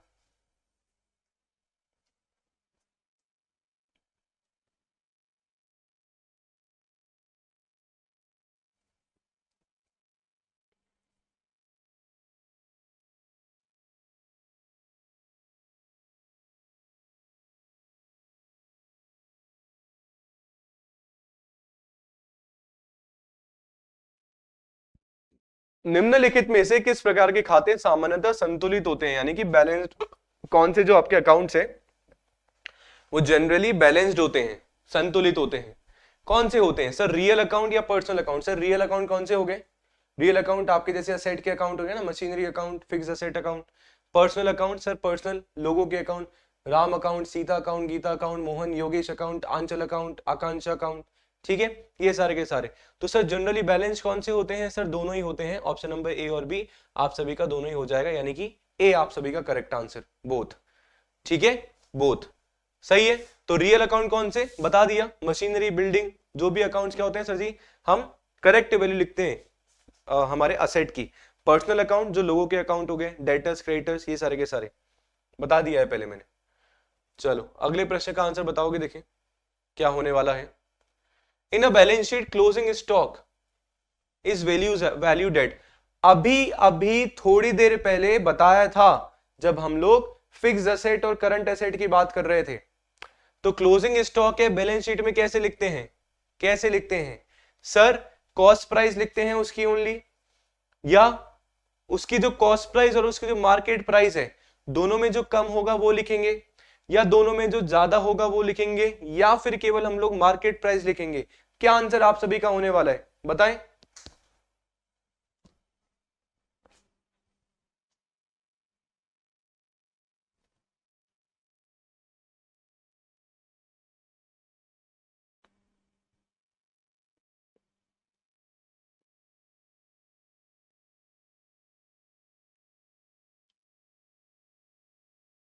बहुत बढ़िया बहुत बढ़िया।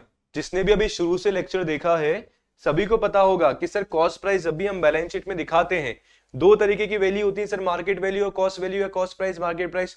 दोनों में से जो भी वैल्यू हमारी सर कम होगी, दोनों में से दो जो भी वैल्यू हमारी कम होगी हम लोग उसी पे जो है क्लोजिंग स्टॉक बैलेंस शीट में लिखने वाले हैं, यानी कि ऑप्शन नंबर बी बिल्कुल करेक्ट आंसर हमारा यहाँ पे बन जाएगा। बहुत बढ़िया बहुत बढ़िया। मतलब अब समझ में आ रहा है कि मुझे, हाँ ठीक है आप सभी जो है पढ़ रहे हैं ध्यान से, ठीक है चलिए बहुत बढ़िया। अगले प्रश्न का आंसर दोगे, देखें ये तो बहुत ही सिंपल है। Balance of free valuation account, पुनर्मूल्यांकन खाते का जो भी शेष होता है लाभ होने पर या हानि होने पर पुराने लाभ बंटवारे अनुपात में यानी कि ओल्ड प्रॉफिट शेयरिंग रेशियो में स्थानांतरित किया जाता है, यानी कि कौन से खाते में जो है हम लोग ट्रांसफर कर देते हैं जो भी हमारा प्रॉफिट आया जो भी हमारा लॉस आए। सब प्री एंड एल अकाउंट में, सब पार्टनर कैपिटल में, पार्टनर्स ड्राइंग अकाउंट में या फिर पार्टनर्स लोन अकाउंट में?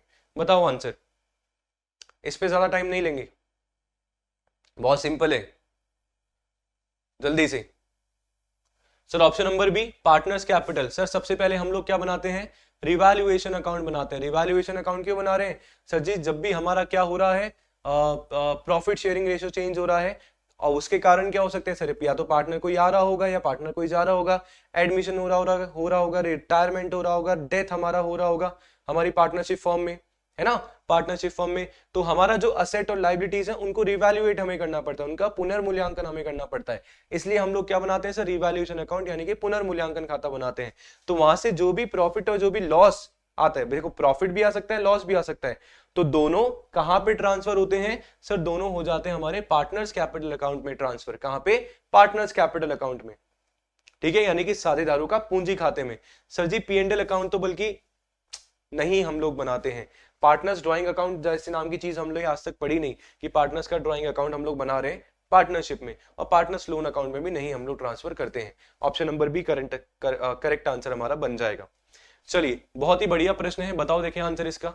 10 सेकंड का समय दे रहा हूं, एक न्यूमेरिकल है, बताएंगे सभी।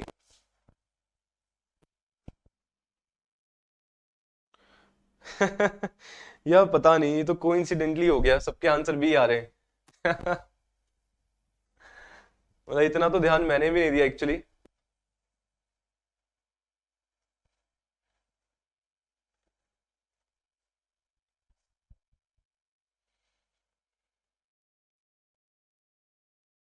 बताएं, देखो नेट प्रॉफिट दे रखा है बिफोर चार्जिंग मैनेजर्स कमीशन, प्रबंधक का कमीशन लेने से पहले फर्म का शुद्ध लाभ नेट प्रॉफिट है 286 2,86,000।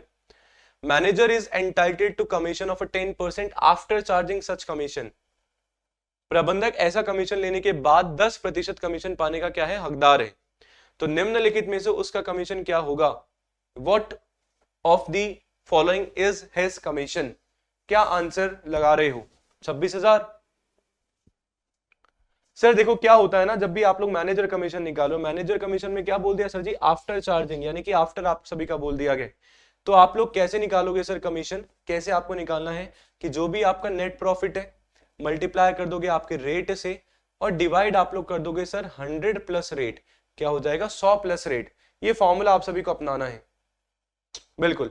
तो नेट प्रॉफिट कितना है सर, 2,86,000, 2,86,000, रेट 10%, 100 प्लस रेट यानी कि 100 प्लस 10 110 हो गया, बिल्कुल हो गया सर, 0 से 0 वो काटा, है ना, 11 एकम 11 दूना 22 सर जी, 11 6 66 0 0 0 26,000, यानी कि ऑप्शन नंबर ए हमारा करेक्ट आंसर यहाँ पे बन जाएगा। इसका ए है, इसका बी आंसर नहीं है, इसका ए आंसर है, ठीक है, ऑप्शन नंबर ए हमारा करेक्ट आंसर। क्लियर, बताओ पढ़ा है ये सारी की सारी चीजें बेटा, ध्यान में रखनी, जब भी हम आफ्टर की बात करेंगे you have to apply this formula only. चलिए बहुत बढ़िया बहुत बढ़िया।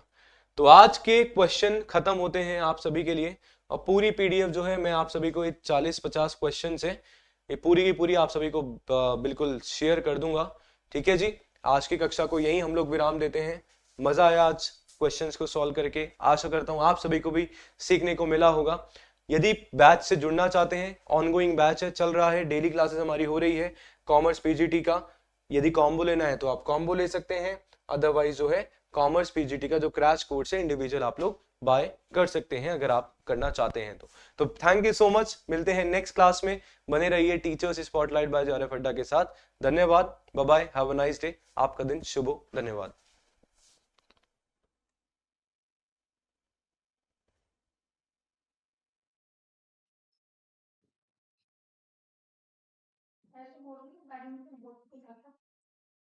चलिए, so very good morning everyone, नमस्कार सभी को, एक बार फिर से स्वागत है आप सभी का आपके अपने YouTube platform teachers spotlight by जारफ अड्डा पे। तो कैसे हैं आप सभी? फटाफट से आ जाइए, बिल्कुल क्लास हमारी हो चुकी है शुरू, जिसका आप सभी को था इंतजार। और बहुत ही बढ़िया टॉपिक के साथ आज मैं आप सभी के सामने बिल्कुल उपस्थित हूँ। अभी तक कॉमर्स पीजीटी की हम लोग क्लासेस कर रहे थे, और कॉमर्स पीजीटी में हम लोग केवल और केवल क्या कर रहे थे, कॉमर्स पीजीटी में पीवाईक्यूज हम लोग जो है प्रीवियस ईयर क्वेश्चंस जो है हम लोग कर रहे थे, राइट।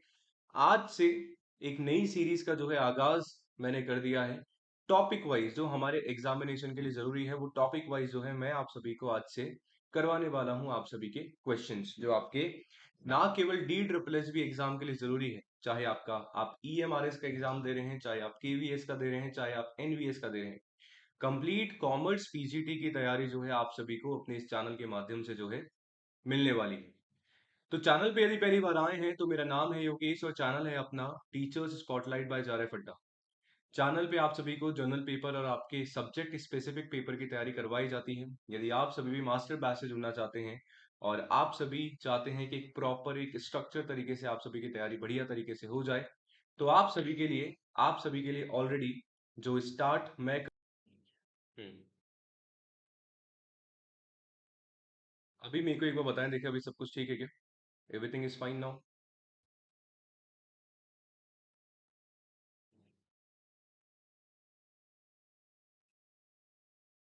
एक्चुअली कल से इतना कुछ इशू आ रहा है, और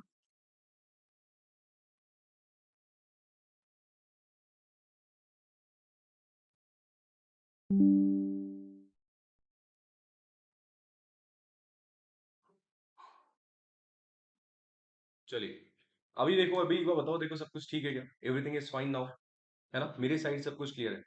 तो मैं बोल रहा था मास्टर बैच से बच्चा यदि जुड़ना चाहते हैं आप सभी, तो ऑलरेडी जो है मास्टर बैच आप सभी के लिए मैंने स्टार्ट कर दिया है, जो कि ऑलरेडी चल रहा है, जहाँ पे जर्नल पेपर की भी तैयारी आप सभी को करवाई जा रही है, जिसमें मैथ्स रीजनिंग जो है मेरे द्वारा ली जाती है, इंग्लिश कैरल मैम, हिंदी जो है आरके सर ले रहे हैं। बहुत ही मिनिमम प्राइसेस हैं, और आप सभी के लिए एक सरप्राइज भी जो है आ जाने वाला है, तो बिल्कुल वेट करिए शाम तक का। इसके अलावा कॉमर्स पीजीटी की तैयारी कर रहे हैं, तो क्रैश कोर्स ऑलरेडी जो है लॉन्च कर चुका हूं मैं, क्रैश कोर्स। और इस क्रैश कोर्स से यदि आप लोग बच्चा जुड़ना चाहते हैं, तो आप लोग आज ही जारफ अड्डा एप्लीकेशन डाउनलोड कर सकते हैं, या फिर जो भी आपको दिया गया नंबर है उसमें आप सभी क्या कर सकते हैं, सर जी कॉल करके पूछ सकते हैं। पूरे स्ट्रक्चर तरीके से, पूरे डेडिकेटेड वे के साथ जो है आप सभी को तैयारी जो है मैं करवा रहा हूँ कॉमर्स पीजीटी की। चलिए, तो देखो आज हमारे पास कुछ क्वेश्चंस हैं, और क्वेश्चंस बेटा कौन से हैं? फाइनेंशियल अकाउंटिंग, हमारी अच्छी खासी एक यूनिट है फाइनेंशियल अकाउंटिंग की। तो उसके जो है क्वेश्चंस मैं लेके आया हूँ आप सभी के लिए, बहुत ही बेहतरीन क्वेश्चन है, और ये सारे वही क्वेश्चन है जो आपके कहीं ना कहीं डी ट्रिपल एस बी, आपके एनवीएस और आपके केवीएस एग्जामिनेशन में पूछे गए हैं। तो मुझे एक बार आप सभी जो है बता दीजिए फटाफट से, क्या हम शुरू करें? पहले प्रश्न का आंसर आप सभी को देना है कि, और बहुत ही बढ़िया हमारा पहला प्रश्न है। आप सभी को बोला गया है कि एक जो फॉर्म है, क्या है सर जी? 30% जो है उसका ग्रॉस प्रॉफिट है। सकल लाभ आपको ग्रॉस प्रॉफिट सर 30%, आपको 30% दे दिया गया है। किस पे दे रखा है सर? सेल पे दे रखा है, ठीक है। कॉस्ट ऑफ गुड सोल्ड, जो आपकी बेचे गए माल की जो लागत है, वो 9,20,500 है। तो हमें बतानी है कि सर सेल हमारी कितनी होगी। क्या आप सभी इस क्वेश्चन को करने में समर्थ हैं? क्या आप सभी इस प्रश्न का आंसर जो है मुझे बता सकते हैं? यदि हाँ, तो मैं आप सभी को बच्चा 10 मिनट का, सॉरी 10 सेकंड का मैं आप सभी को समय दे रहा हूँ। जल्दी से फटाफट से जो है आप सभी मुझे इसका आंसर बताएंगे कि कैसे आप सभी इसका आंसर निकाल पाएंगे। बहुत ही बेहतरीन क्वेश्चन है। मुझे एक बार बता दो कि सब कुछ आप मेरे यहाँ से क्लियर है क्या? मुझे, मुझे देखो कमेंट नहीं दिख रहे हैं। कल शाम से ही बहुत ज्यादा टेक्निकल ग्लिच आ रहा है, बिकॉज हमारे यहाँ बहुत तेज बारिश हो रही है, लाइट आ रही है जा रही है, बड़ा दिक्कत परेशानी की बात है। बट ये फिर भी हम रुकेंगे नहीं, थकेंगे नहीं, क्लासेस तो बेटा लेनी है, ठीक है।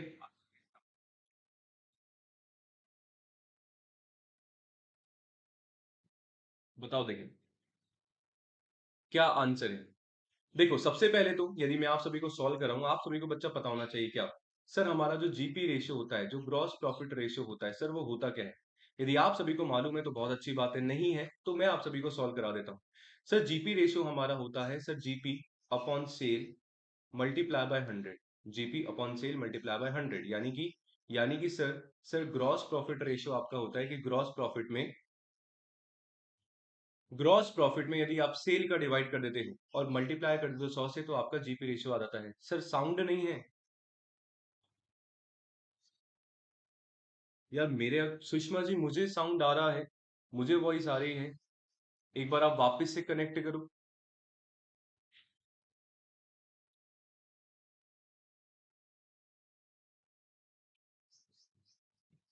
पर आप सभी को एक बात और पता होनी चाहिए। सर क्या सर क्या आप सभी को सीओजीएस बेटा यहाँ पे दिया हुआ है, क्या दिया हुआ है, सीओजीएस यानी कि cost of good sold. Sir cost of good sold हम लोग कैसे निकालते हैं, यदि मैं सेल में से मेरा जीपी माइनस कर देता हूं, तो मेरे पास बेटा क्या आ जाता है, मेरे पास सीओजीएस यानी कि यानी कि कॉस्ट ऑफ गुड सोल्ड मेरे पास आ जाता है। ये सारी की सारी चीज आप सभी को पता होनी चाहिए, दोनों चीज। सही है।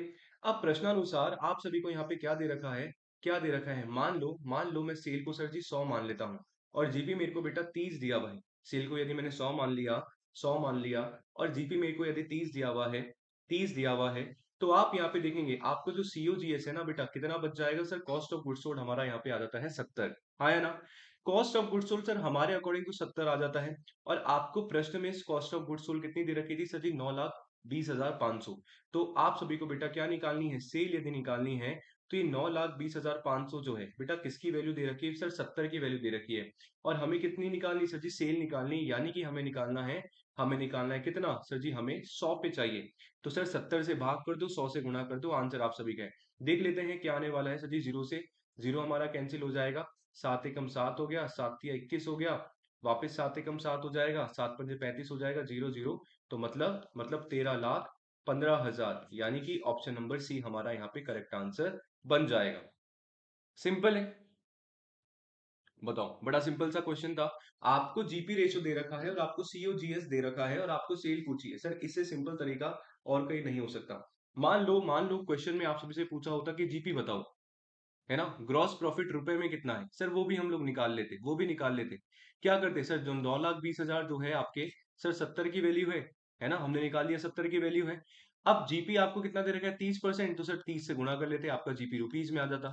कैसे भी आप क्वेश्चन को निकाल सकते हो, कोई दिक्कत वाली बात नहीं, एक भी चीज यदि आपके पास है तो। ठीक है, am I clear with the first question. यदि क्लियर है तो थम्स अप एक बार कर दीजिएगा, सेशन को लाइक जरूर कर देना। ठीक है जी। और शेयर फटाफट से सेशन को कर दो, क्योंकि सभी के लिए सेशन जो है कॉमर्स पीजीटी का हमारे यहाँ पे इंपॉर्टेंट होने वाला है। चलिए, अगला प्रश्न, नेक्स्ट क्वेश्चन का आंसर आप लोग बताएंगे। मैं बार बार बता रहा हूँ सर जी, कॉमर्स पीजीटी में हम लोग यूनिट कर रहे हैं सर हमारा फाइनेंशियल अकाउंटिंग बहुत ही इंपॉर्टेंट हमारा है, और बहुत सिंपल चीजें होती हैं जो अपन को थोड़ा सा रिकॉल करने की जरूरत है। नेक्स्ट प्रश्न है, विच of the following is not the cause of dissolution of partnership. जब पार्टनरशिप का यानी कि साझेदारी का सर विघटन होता है ना, विघटन होता है, तो विघटन का कारण कौन सा नहीं होता है, डिसोल्यूशन का कौन सा रीजन नहीं होता है, हमें बताना है। Sir death of A partner, partner की डेथ हो जाती है तो हमारी पार्टनरशिप जो है डिसोल्यूशन हो जाती है क्या।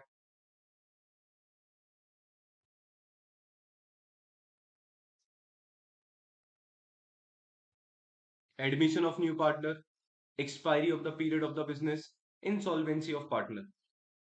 बताइए आंसर, बहुत ही सिंपल है। पार्टनरशिप में बेटा हम लोग करते हैं, पार्टनरशिप जब भी हम लोग पढ़ते हैं, हम लोग करते हैं इस चीज को, क्लास 12th में भी आप सभी ने पढ़ा होगा, या जब भी आपने पार्टनरशिप पढ़ी है सर, इसके बारे में डेफिनेटली आप सभी ने चर्चा की होगी। बताइए आंसर।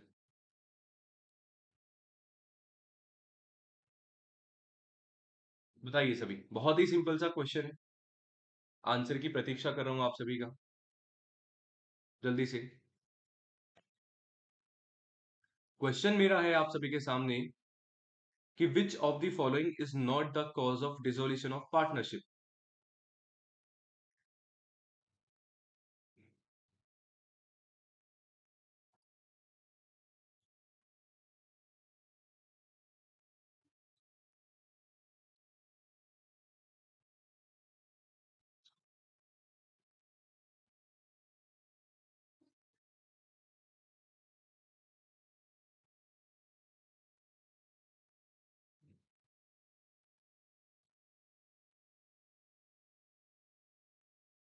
बताओ आया आंसर आप सभी का?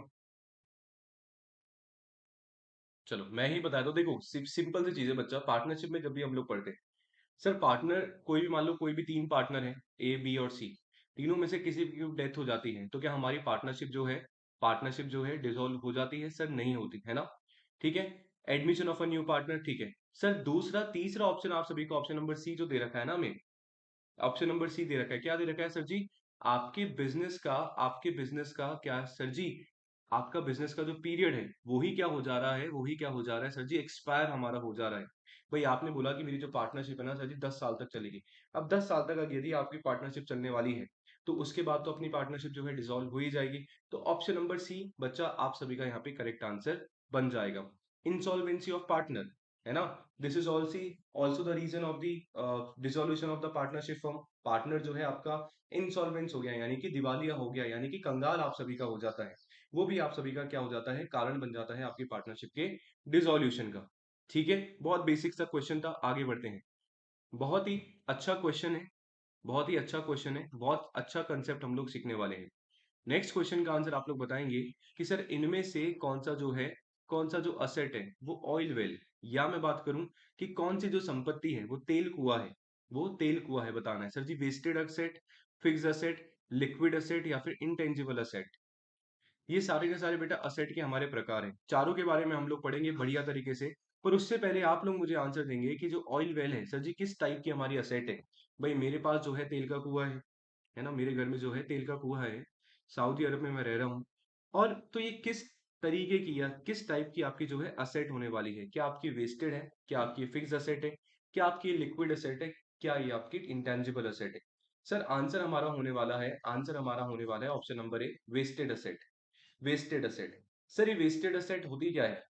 देखो वेस्टेड असेट सर ऐसी असेट होती है जो, जिसको आप क्या कर सकते हो, that can be exhausted, that can be exhausted और आर कंज्यूम्ड,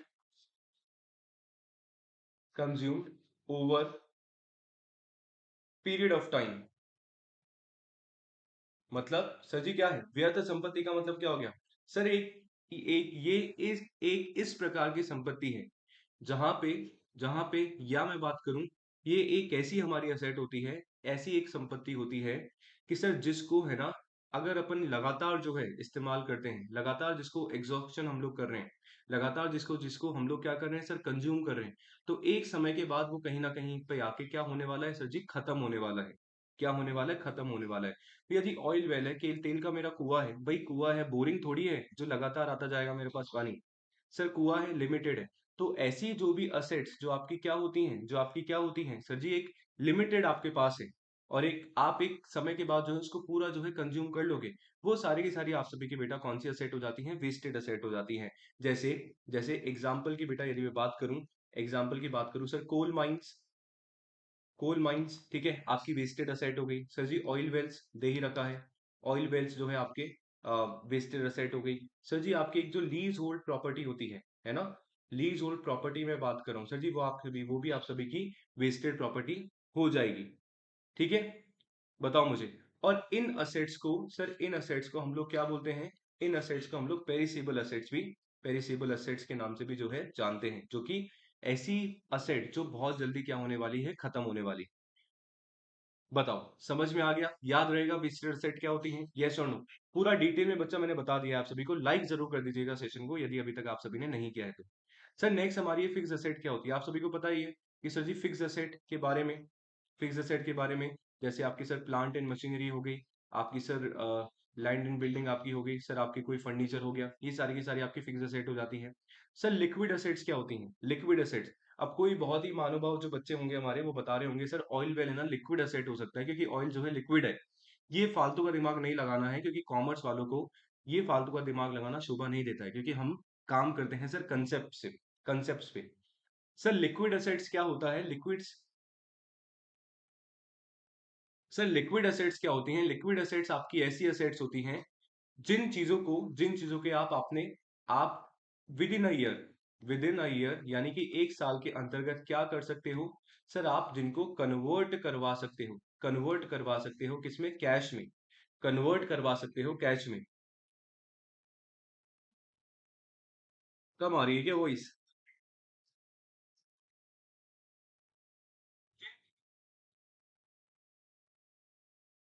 मेरे अकॉर्डिंग ठीक है आकांक्षा जी। एक बार चेक करो ना। पता नहीं, मुझे तो एक्चुअली प्रॉपर आ रही है। बाकी सब भी बताओ एक बार, बाकी सबको ठीक लग रहा है नहीं लग रहा है, जो भी है फटाफट से बता दो मुझे।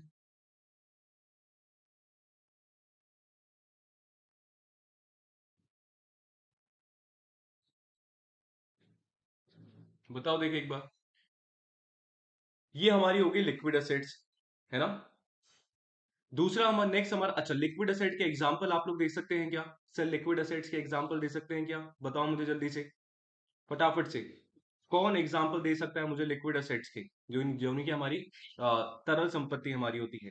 नेक्स्ट हमारा होता है बेटा इंटेंजिबल। जैसे जैसे हमारे पास दो टाइप की जैसे असेट हैं सर जी, एक तो टेंजिबल होती है और एक हमारी इंटेंजिबल होती है। टेंजिबल में ये सारे के सारे आ जाते हैं, plant and machinery, land and building, furniture. Furniture, furniture, सही है ना, सही है। और और सर इंटेंजिबल में आपकी कौन सी आ जाएगी? सर इंटेंजिबल में आपकी आ जाएगी गुडविल, आपके कॉपीराइट्स, आपके पेटेंट्स, है ना, पेटेंट्स, ये सारे के सारे आपके इंटेंजिबल असेट्स में शामिल हो जाती है। तो पूरा का पूरा मैंने बता दिया है बेटा। वेस्टिंग असेट्स कौन सी असेट होती है सर? ऐसी असेट जो है कंज्यूम आप लोग कर पाते हो जब आप उसको पूरा का पूरा यूज कर लेते हो, है ना। और एक टाइम के बाद वो पूरी की पूरी क्या हो जाएगी सर जी? एग्जॉस्टेड आप जो है कर लोगे। जैसे कि एग्जांपल ट्रेडमार्क्स हो गए, लीजोल प्रॉपर्टी हो गई, आपकी कोल माइंस हो गई, आपकी ऑयल वेल्स हो गई। ये आप सभी को जो है ध्यान में रखनी है। वहीं लिक्विड असेट्स के बारे में, जैसे कि मैंने बताया कि क्या होती हैं ऐसी असेट्स जो आप क्या कर सकते हो इजीली और क्विकली, एक साल के अंतर्गत क्या कर सकते हैं जल्दी सर जी, आप कैश में कन्वर्ट करवा सकते हो, इनको बदल सकते हो आप लोग कैश में, है ना। और विदाउट लूजिंग, वेरी इंपॉर्टेंट, आपका जो मार्केट वैल्यू का जो पोर्शन होता है उसको बिना बिना लूज करे, है ना, बिना गवाए आप सभी क्या कर सकते हो उसको कैश में जो है कन्वर्ट करवा सकते हैं सर जी। लिक्विड एसेट्स, कैश तो ऑफ कोर्स हमारा लिक्विड एसेट्स होता ही है सर। बॉन्ड होता है, स्टॉक होता है, मनी मार्केट, हम लोग बात करते हैं ना मनी मार्केट की। सर जो आपका मनी मार्केट होता है, जो आपका मनी मार्केट होता है वो क्या होता है सर जी? शॉर्ट टर्म मार्केट होता है। शॉर्ट टर्म मतलब जहां पे आपकी सिक्योरिटीज जो है ना, जो भी आप लोग करते हो सर, एक साल के अंतर्गत जो है किया जाता है। कौन कौन से मनी मार्केट के सर इंस्ट्रूमेंट होते हैं? बताओ मुझे जरा। हम लोगों ने पहले भी बात करी थी सर जी, जैसे कमर्शियल बिल हो गया, हमारा कमर्शियल पेपर हो गया सर, हमारा ट्रेजरी बिल हो गया। करी थी क्या बात? तो मतलब लिक्विड एसेट्स के बारे में पूरा बता दिया। इलिक्विड एसेट्स कौन सी हो गई सर? आपके रेयर कॉइन ऑफ कलेक्शन हो गया, रियल एस्टेट आपका हो गया, वाइन कलेक्शन हो गया, एंटीक्स आपका हो गया, ठीक है। ये सारे के सारे आपके इलिक्विड एसेट्स होती हैं, जिसको आप, जरूरी नहीं है कि आपका एक साल के अंतर्गत जो है आपका ये पैसा कैश में कन्वर्ट हो जाए। बताओ मुझे समझ में आ गया है क्या? तो मतलब भैया बात ऐसी है कि क्वेश्चन एक और कंसेप्ट अनेक, यही जो है हमारा शुरू से कंसेप्ट रहा है और यही हम लोग जो है फॉलो करेंगे। आप लोग लाइक जरूर कर दीजिएगा सेशन को, ठीक है। और शेयर जरूर कर देना, सभी कॉमर्स के जो एस्पिरेंट है सभी के पास जो है क्लास अपनी पहुंच जाए, मेक श्योर, ठीक है। आई होप इट इज क्लियर। अगले प्रश्न पे आते हैं, नेक्स्ट क्वेश्चन पे आते हैं। अगले क्वेश्चन का आंसर दोगे क्या होने वाला है आप सभी के अकॉर्डिंग, फटाफट से।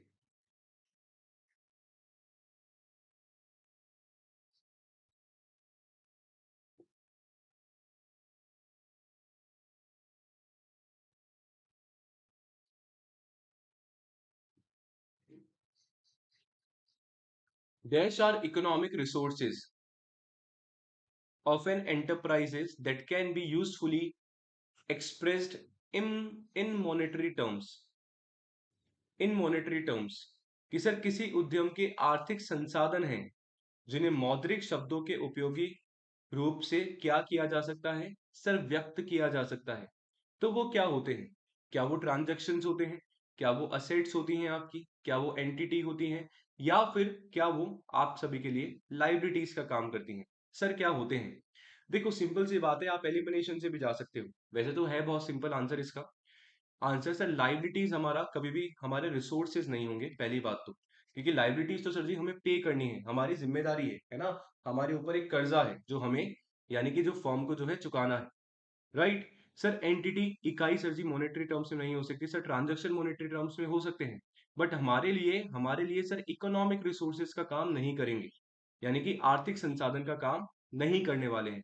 तो सर आर्थिक संसाधन का काम कौन करेंगे सर जी? असेट हमारी जो है आर्थिक संसाधन होती है जिनको हम मौद्रिक शब्दों में उपयोगी रूप से क्या कर सकते हैं, व्यक्त कर सकते हैं। तो बेटा आंसर आप सभी का क्या बनने वाला है सर जी, असेट्स। जो हमारी संपत्तियां होती हैं वो आपकी क्या होती हैं सर जी, आपकी इकोनॉमिक रिसोर्सेज होती है, आपकी आपकी आर्थिक संसाधन होती है। अब संपत्तियों में सर जी कौन सा भी हो सकता है, आपकी नॉन करंट असेट्स भी आपकी हो सकती है और आपकी करंट असेट्स भी हो सकती है। भाई जब भी आप सभी को क्या चाहिए, कोई भी आपको रिसोर्सेज चाहिए, आपको पैसा चाहिए, तो आप करंट असेट्स को भी सर जी कैश में जो है आप लोग कन्वर्ट करवा सकते हो। मान लो और अगर पैसा चाहिए तो आपके जो नॉन करंट असेट्स हैं, जैसे आपके इन्वेस्टमेंट्स हो गए, आपके फिक्स असेट्स हो गई, सर जी मान लो उनको भी रियलाइज करके आप लोग जो है पैसा लेके आ सकते हैं, अगर ज्यादा ही आपको जरूरत है पैसे की, या आपका जो है बिजनेस जो है बंद हो रहा है और आपको एक्सटर्नल लाइबिलिटी चुकानी है, तब भी आप यूज कर सकते हैं। तो मतलब असेट्स ही होती हैं जो आपकी इकोनॉमिक रिसोर्सेज का काम करती हैं। I hope it is clear to everyone. अगले प्रश्न का आंसर जो है मुझे आप लोग बताओगे। अगले क्वेश्चन का आंसर फटाफट से। सभी को शेयर कर दिया जाए सेशन को, शेयरिंग में कमी नहीं होनी चाहिए, और लाइक भी जरूर बनता है ना, यदि नहीं किया है मेरे को बार बार बोलने की जरूरत नहीं होनी चाहिए। आगे क्या बोला गया है, बहुत ही सिंपल, बहुत ही सिंपल, मैंने यूआईटी पे ही पूरे के पूरे कंसेप्ट करवाए हैं आप सभी को, कि मैन में कम एंड मैन में गो। लोग आएंगे लोग जाएंगे, लेकिन व्यापार जो है, उद्यम जारी रहता है, but the business enterprises continuous. कौन सा कंसेप्ट है ये, कौन सा अकाउंटिंग कंसेप्ट है, क्या ये रेवेन्यू रिकॉग्निशन है, क्या ये मनी मेजरमेंट है, क्या ये गोइंग कंसर्न है, या फिर ये ड्यूअल एस्पेक्ट है। सर देखते ही आंसर आ जाना चाहिए। बहुत बढ़िया बहुत बढ़िया सर, आंसर है हमारा option number C, going concern. Going concern, sir going concern concept हमारा क्या बोलता है कि सर ये एक ऐसा कंसेप्ट है जो बोलता है कि भैया बिजनेस में, आपके बिजनेस एंटरप्राइजेस में चाहे 50 लोग आए या 100 लोग जाएं, बिजनेस जो है कभी भी सर जी बंद नहीं होगा, जब तक कि आप उसको खुद को नहीं, आप जब तक उसको खुद खुद चला के जो है बंद नहीं करना चाह रहे हो। बिजनेस का जो एंटरप्राइजेस है सर जी आपका चलता ही रहेगा, चाहे कितने ही आदमी आए कितने ही आदमी जाए। आप तो एक जनरल एग्जांपल ले लो, हम लोग तो चलो टीचिंग लाइन में है, टीचिंग लाइन में स्कूल का एक बेसिक एग्जांपल हम लोग लेते हैं, है ना। सर स्कूल में कितने ही टीचर आ रहे हैं और कितने ही टीचर आपके जा रहे हैं, पर स्कूल पे सर तब कभी भी जो है ताला नहीं लग रहा है ना, क्योंकि सर आप जाओगे तो और लोग आ जाएंगे। तो ये हमारा होता है, ये हमारा होता है सर गोइंग कंसर्न कंसेप्ट। क्या बोला जाता है, गोइंग कंसर्न कंसेप्ट। सर दूसरा दे रखा है मनी मेजरमेंट कंसेप्ट, क्या होता है बताओ मुझे। सर मनी मेजरमेंट कंसेप्ट, बहुत बढ़िया बहुत बढ़िया आयुष जी। सर मनी मेजरमेंट कंसेप्ट बोलता है कि सर कोई भी आपके बिजनेस के जो भी ट्रांजेक्शन है, सभी को आप क्या करोगे सर जी, मनी में मेजर आप सभी को करना है ना, करना है। और उन्हीं को आपको रिकॉर्ड करना है, जिन चीजों को आप जो है मनी में क्या कर पाओ सर जी, मेजर कर पाओ। भाई आपने सामान बेचा, आपने खरीदा, आपने रॉ मटेरियल परचेज करा, बहुत सारे आप लोगों ने चीज किया, सारे के सारे आपसे मनी से रिलेटेड हैं, बिल्कुल सर जी हम उसको रिकॉर्ड करेंगे। पर मान लो किसी पार्टनर की सर जी डेथ हो जाती है, क्या ये मनी मेजरमेंट का पार्ट है, नहीं सर, हम इसको रिकॉर्ड नहीं करेंगे। केवल हम लोग उसी को रिकॉर्ड करेंगे जिसको हम मॉनेटरी टर्म्स में क्या कर पा रहे हैं, मेजर कर पा रहे हैं, वो हमारा बोलता है sir money measurement concept. Sir next हमारा होता है ड्यूअल एस्पेक्ट कंसेप्ट। सर ये हमारा क्या होता है, दोहरा पहलू, कि कोई भी ट्रांजेक्शन यदि आप लोग कर रहे हैं, सर वो जो ट्रांजेक्शन होगा ना, आप दो साइड लिखते हो, जैसे कि हम लोग भैया डबल एंट्री सिस्टम पढ़ते हैं, तो वही हमारा ड्यूअल एक्सपेक्ट बोलता है, दोहरा पहलू, कि एक चीज डेबिट हो रही है तो दूसरी चीज आप सभी की क्या होगी सर जी, क्रेडिट होगी। तो ये तीन हमारे लिए इंपॉर्टेंट हो जाते हैं। सर जी ए वाला भी बहुत ज्यादा इंपॉर्टेंट है, रेवेन्यू रिकॉग्निशन। अब तीन मैंने बता दी हैं, एक आप लोग मुझे बताएंगे कमेंट सेक्शन में, कमेंट में, कि सर रेवेन्यू रिकॉग्निशन कंसेप्ट आखिर है क्या। क्या आप लोग बता पाएंगे मुझे, बताओ मुझे बढ़िया तरीके से। और ये भी बता दो कि सर ज्यादा फास्ट थोड़ी हो रहा है, ठीक है, समझ में आ गया क्या, बताओ मुझे चारों के चारों। चलिए अगले प्रश्न पे आते हैं, नेक्स्ट क्वेश्चन का आंसर बताएंगे।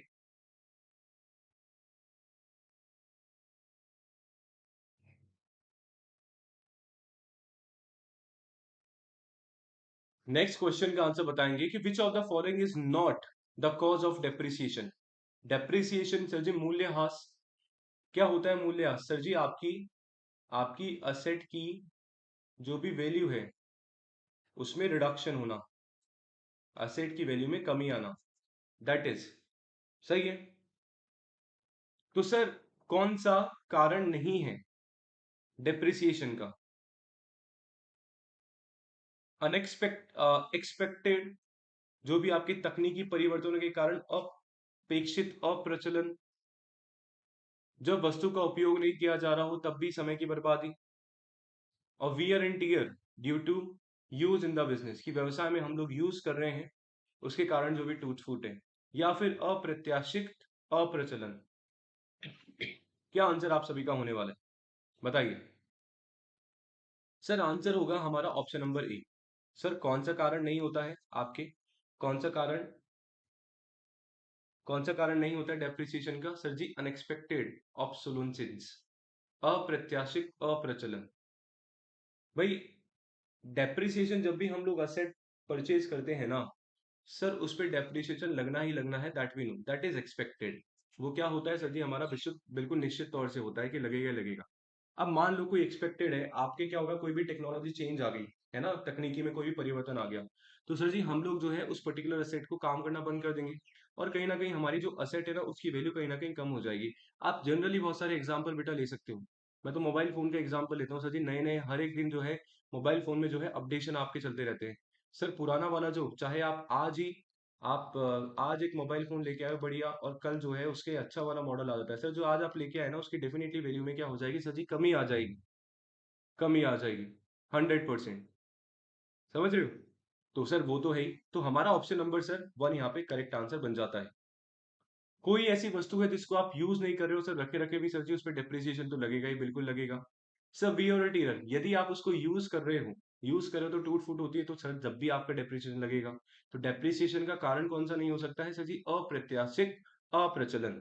यदि थोड़ा सा और यदि अपन डेप्रिसिएशन की बात करें, थोड़ा सा एक नया पेज लेता हूं मैं।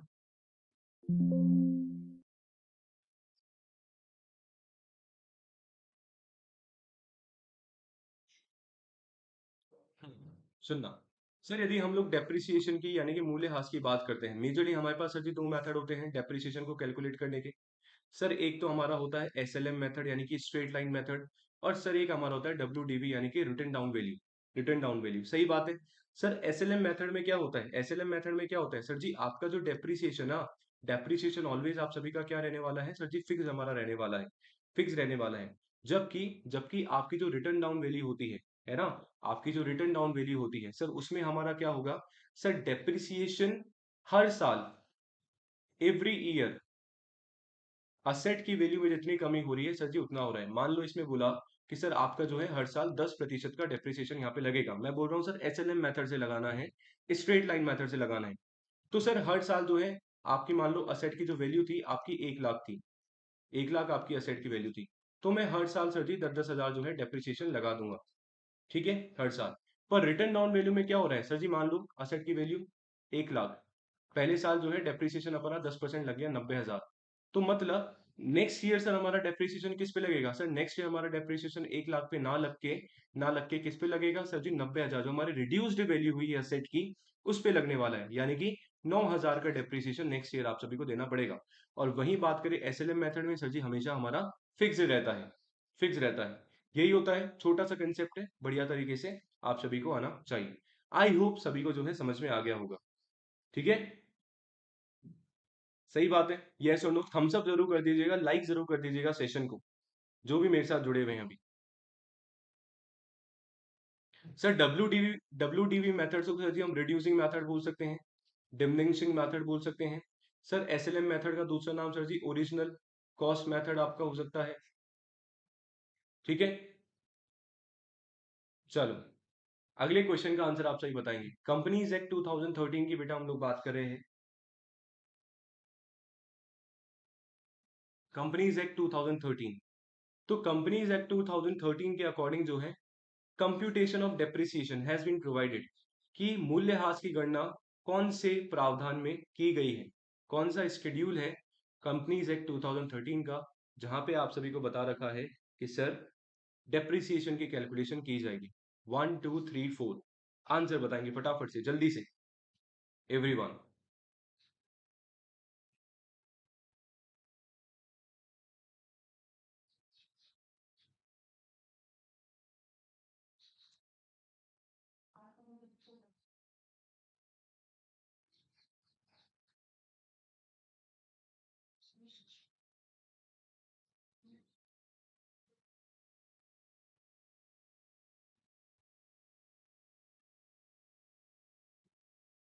बताओ आंसर। सर आंसर हमारा होने वाला है option number B, two. Sir schedule two हमें बताता है किसके बारे में सर, डेप्रिसिएशन की कैलकुलेशन। एक बार सारा हम लोग डिस्कस कर लेते हैं। कुछ शेड्यूल्स की आप सभी के लिए लिस्ट लेके आया हूँ कंपनीज एक्ट 2013 के अकॉर्डिंग। सर फर्स्ट शेड्यूल में बात बोली गई है कि आपका जो मेमोरेंडम और जो आर्टिकल्स हैं, है ना, सेक्शन ऑफ 4 और 5 के अकॉर्डिंग आपका जो भी कैलकुलेशन है या आर्टिकल है सर, उनके बारे में आप सभी का शेड्यूल शेड्यूल बताया जाएगा बेटा। हम लोग यूनिट वाइज कर रहे हैं। आज जो है फाइनेंशियल अकाउंटिंग यूनिट जो है उसके हम लोग एमसीक्यूज कर रहे हैं। ठीक है। पीवाईक्यूज बहुत हो गया। पूरे 2021 का मेल और फीमेल का जो पेपर हुआ था पूरा सॉल्व करवा चुका हूँ मैं। यानी कि 400 प्रश्न बेटा सॉल्व करवा चुका हूँ आप सभी को, आपके अपने इस चैनल पे, कॉमर्स पीजीटी के। अब बहुत हो गया। अब हम जो है एग्जाम हमारा करीब है। अब हम लोग क्या करने वाले हैं सर, अब हम लोग करेंगे टॉपिक आपके यूनिट वाइज। ठीक है। तो शेड्यूल टू हमारा बोलता है सर जी डेप्रिसिएशन, जो कि सेक्शन 123 हमारा होता है 123। सर शेड्यूल थ्री में जो है आपके बैलेंस शीट और statement of P and L की बात बोली गई है, जो कि सेक्शन 129। देखो अगर एक क्वेश्चन, अच्छा डी ट्रिपल एस में आया हुआ क्वेश्चन है, मैं आप सभी को बता दूं, तो अगर एक यहाँ से एक पूछ लिया गया है तो सर जी सारे शेड्यूल आप सभी को याद रख लेने हैं। सर शेड्यूल फोर हमारा बोलता है कि code of independent directors.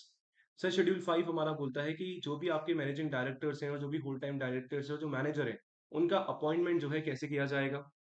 Sir schedule six हमारा बोलता है जो भी आपके इंफ्रास्ट्रक्चर प्रोजेक्ट्स हैं उनके बारे में बात बताता है। और शेड्यूल सेवन में कॉर्पोरेट सोशल रिस्पॉन्सिबिलिटी यानी कि सीएसआर के बारे में बताया जाता है। मुझे आप पे एक बात बताओ सर, सीएसआर की यदि बात आ रही है, कॉर्पोरेट सोशल रिस्पॉन्सिबिलिटी, तो कितना परसेंट जो है उनको देना पड़ रहा है? सारी की सारी आपकी जो कॉर्पोरेट कंपनीज हैं, कंपनीज हैं, उनको अपने प्रॉफिट का कितना प्रतिशत जो है सीएसआर में देना पड़ता है? ये मुझे आप लोग अभी के अभी कमेंट करके बताएंगे। That is very important question. कितना परसेंट देते हैं? बताओ आंसर। क्लियर है, ध्यान में रहेगा। अगले प्रश्न पे आते हैं। वापस से पार्टनरशिप से क्वेश्चन है, पार्टनरशिप से प्रश्न है, बताओगे देखो आंसर क्या होने वाला है। स्टेट द रेशियो, उस रेशियो का हमें नाम बताना है। जो भी आपके पार्टनर्स है अपना प्रॉफिट और लॉस जो है शेयर कर रहे हैं, कब कर रहे हैं? जब आप रिवैल्यूएशन कर रहे हो आपकी असेट और लाइबिलिटीज का, आपकी असेट और लाइबिलिटीज का जब आप रिवैल्यूएशन कर रहे हो, या मैं आप सभी को बताऊं सर, रिवैल्यूएशन अकाउंट जब आप बना रहे हो, तो जब वहां से आप सभी को प्रॉफिट और लॉस यदि आप सभी को निकलता है, जो पार्टनर्स को दिया जाना है या पार्टनर से लिया जाना है ना, लिया जाना है, तो सर वो आप कौन से रेशो में, कौन से रेशो में जो है करते हो?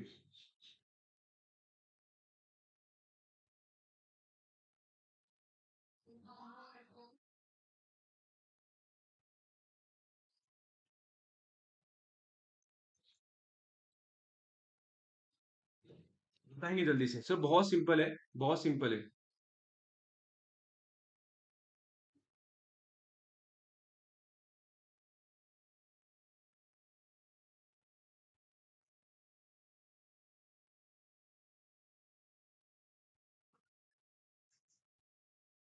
सेक्रीफाइसिंग रेशियो में नहीं, सेक्रीफाइसिंग में नहीं बच्चा। सर हमारा यहाँ से आंसर है किसमें sir? Old profit sharing ratio में, ओल्ड प्रॉफिट शेयरिंग रेशियो में। सर आप क्या कर रहे हो बेटा, रिवैल्यूएशन अकाउंट बना रहे हो, रिवैल्यूएशन आप अकाउंट बना रहे हो। सर आप अपने जो है असेट और लाइबिलिटीज का रिवैल्यूएशन कर रहे हो। ठीक है। अब उनसे आप सभी को बेटा प्रॉफिट आया, फॉर एग्जांपल सर जो प्रॉफिट है ना, सर ये जो ओल्ड पार्टनर्स हैं, ठीक है, उनको किस में बटेगा सर जी? ओल्ड रेशो में, ओल्ड रेशो में डिस्ट्रीब्यूट होता है, ना कि सेक्रीफाइसिंग रेशो में। सर सेक्रीफाइसिंग रेशो में क्या होता है, क्या डिस्ट्रीब्यूट होता है?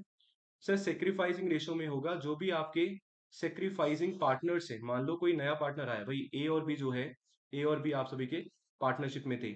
सी ने क्या लिया सर? सी ने जो है एडमिशन लिया आपके पार्टनरशिप में। सी ने एडमिशन लिया, बोला कि भाई 1/4 रेशो के लिए मैं आऊंगा, है ना।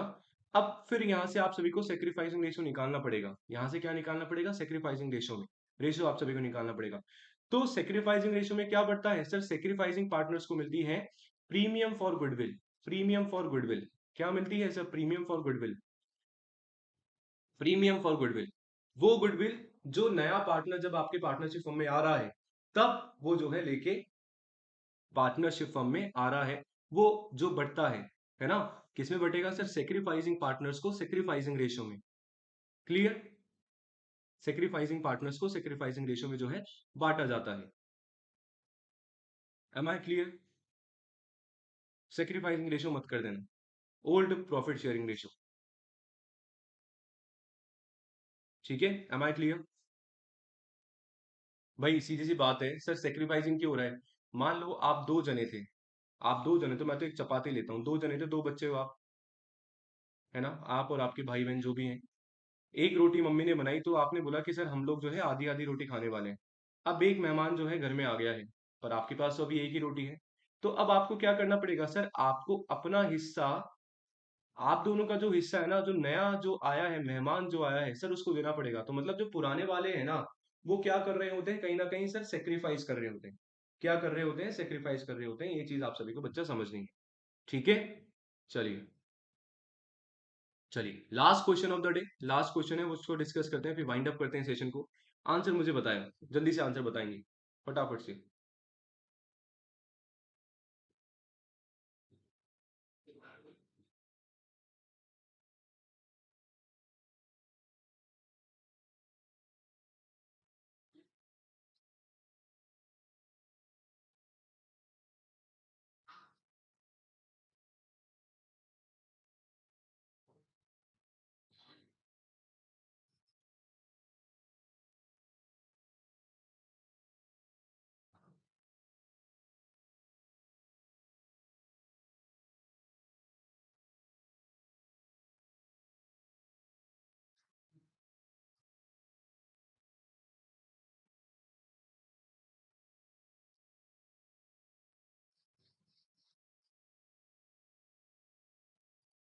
बताइए।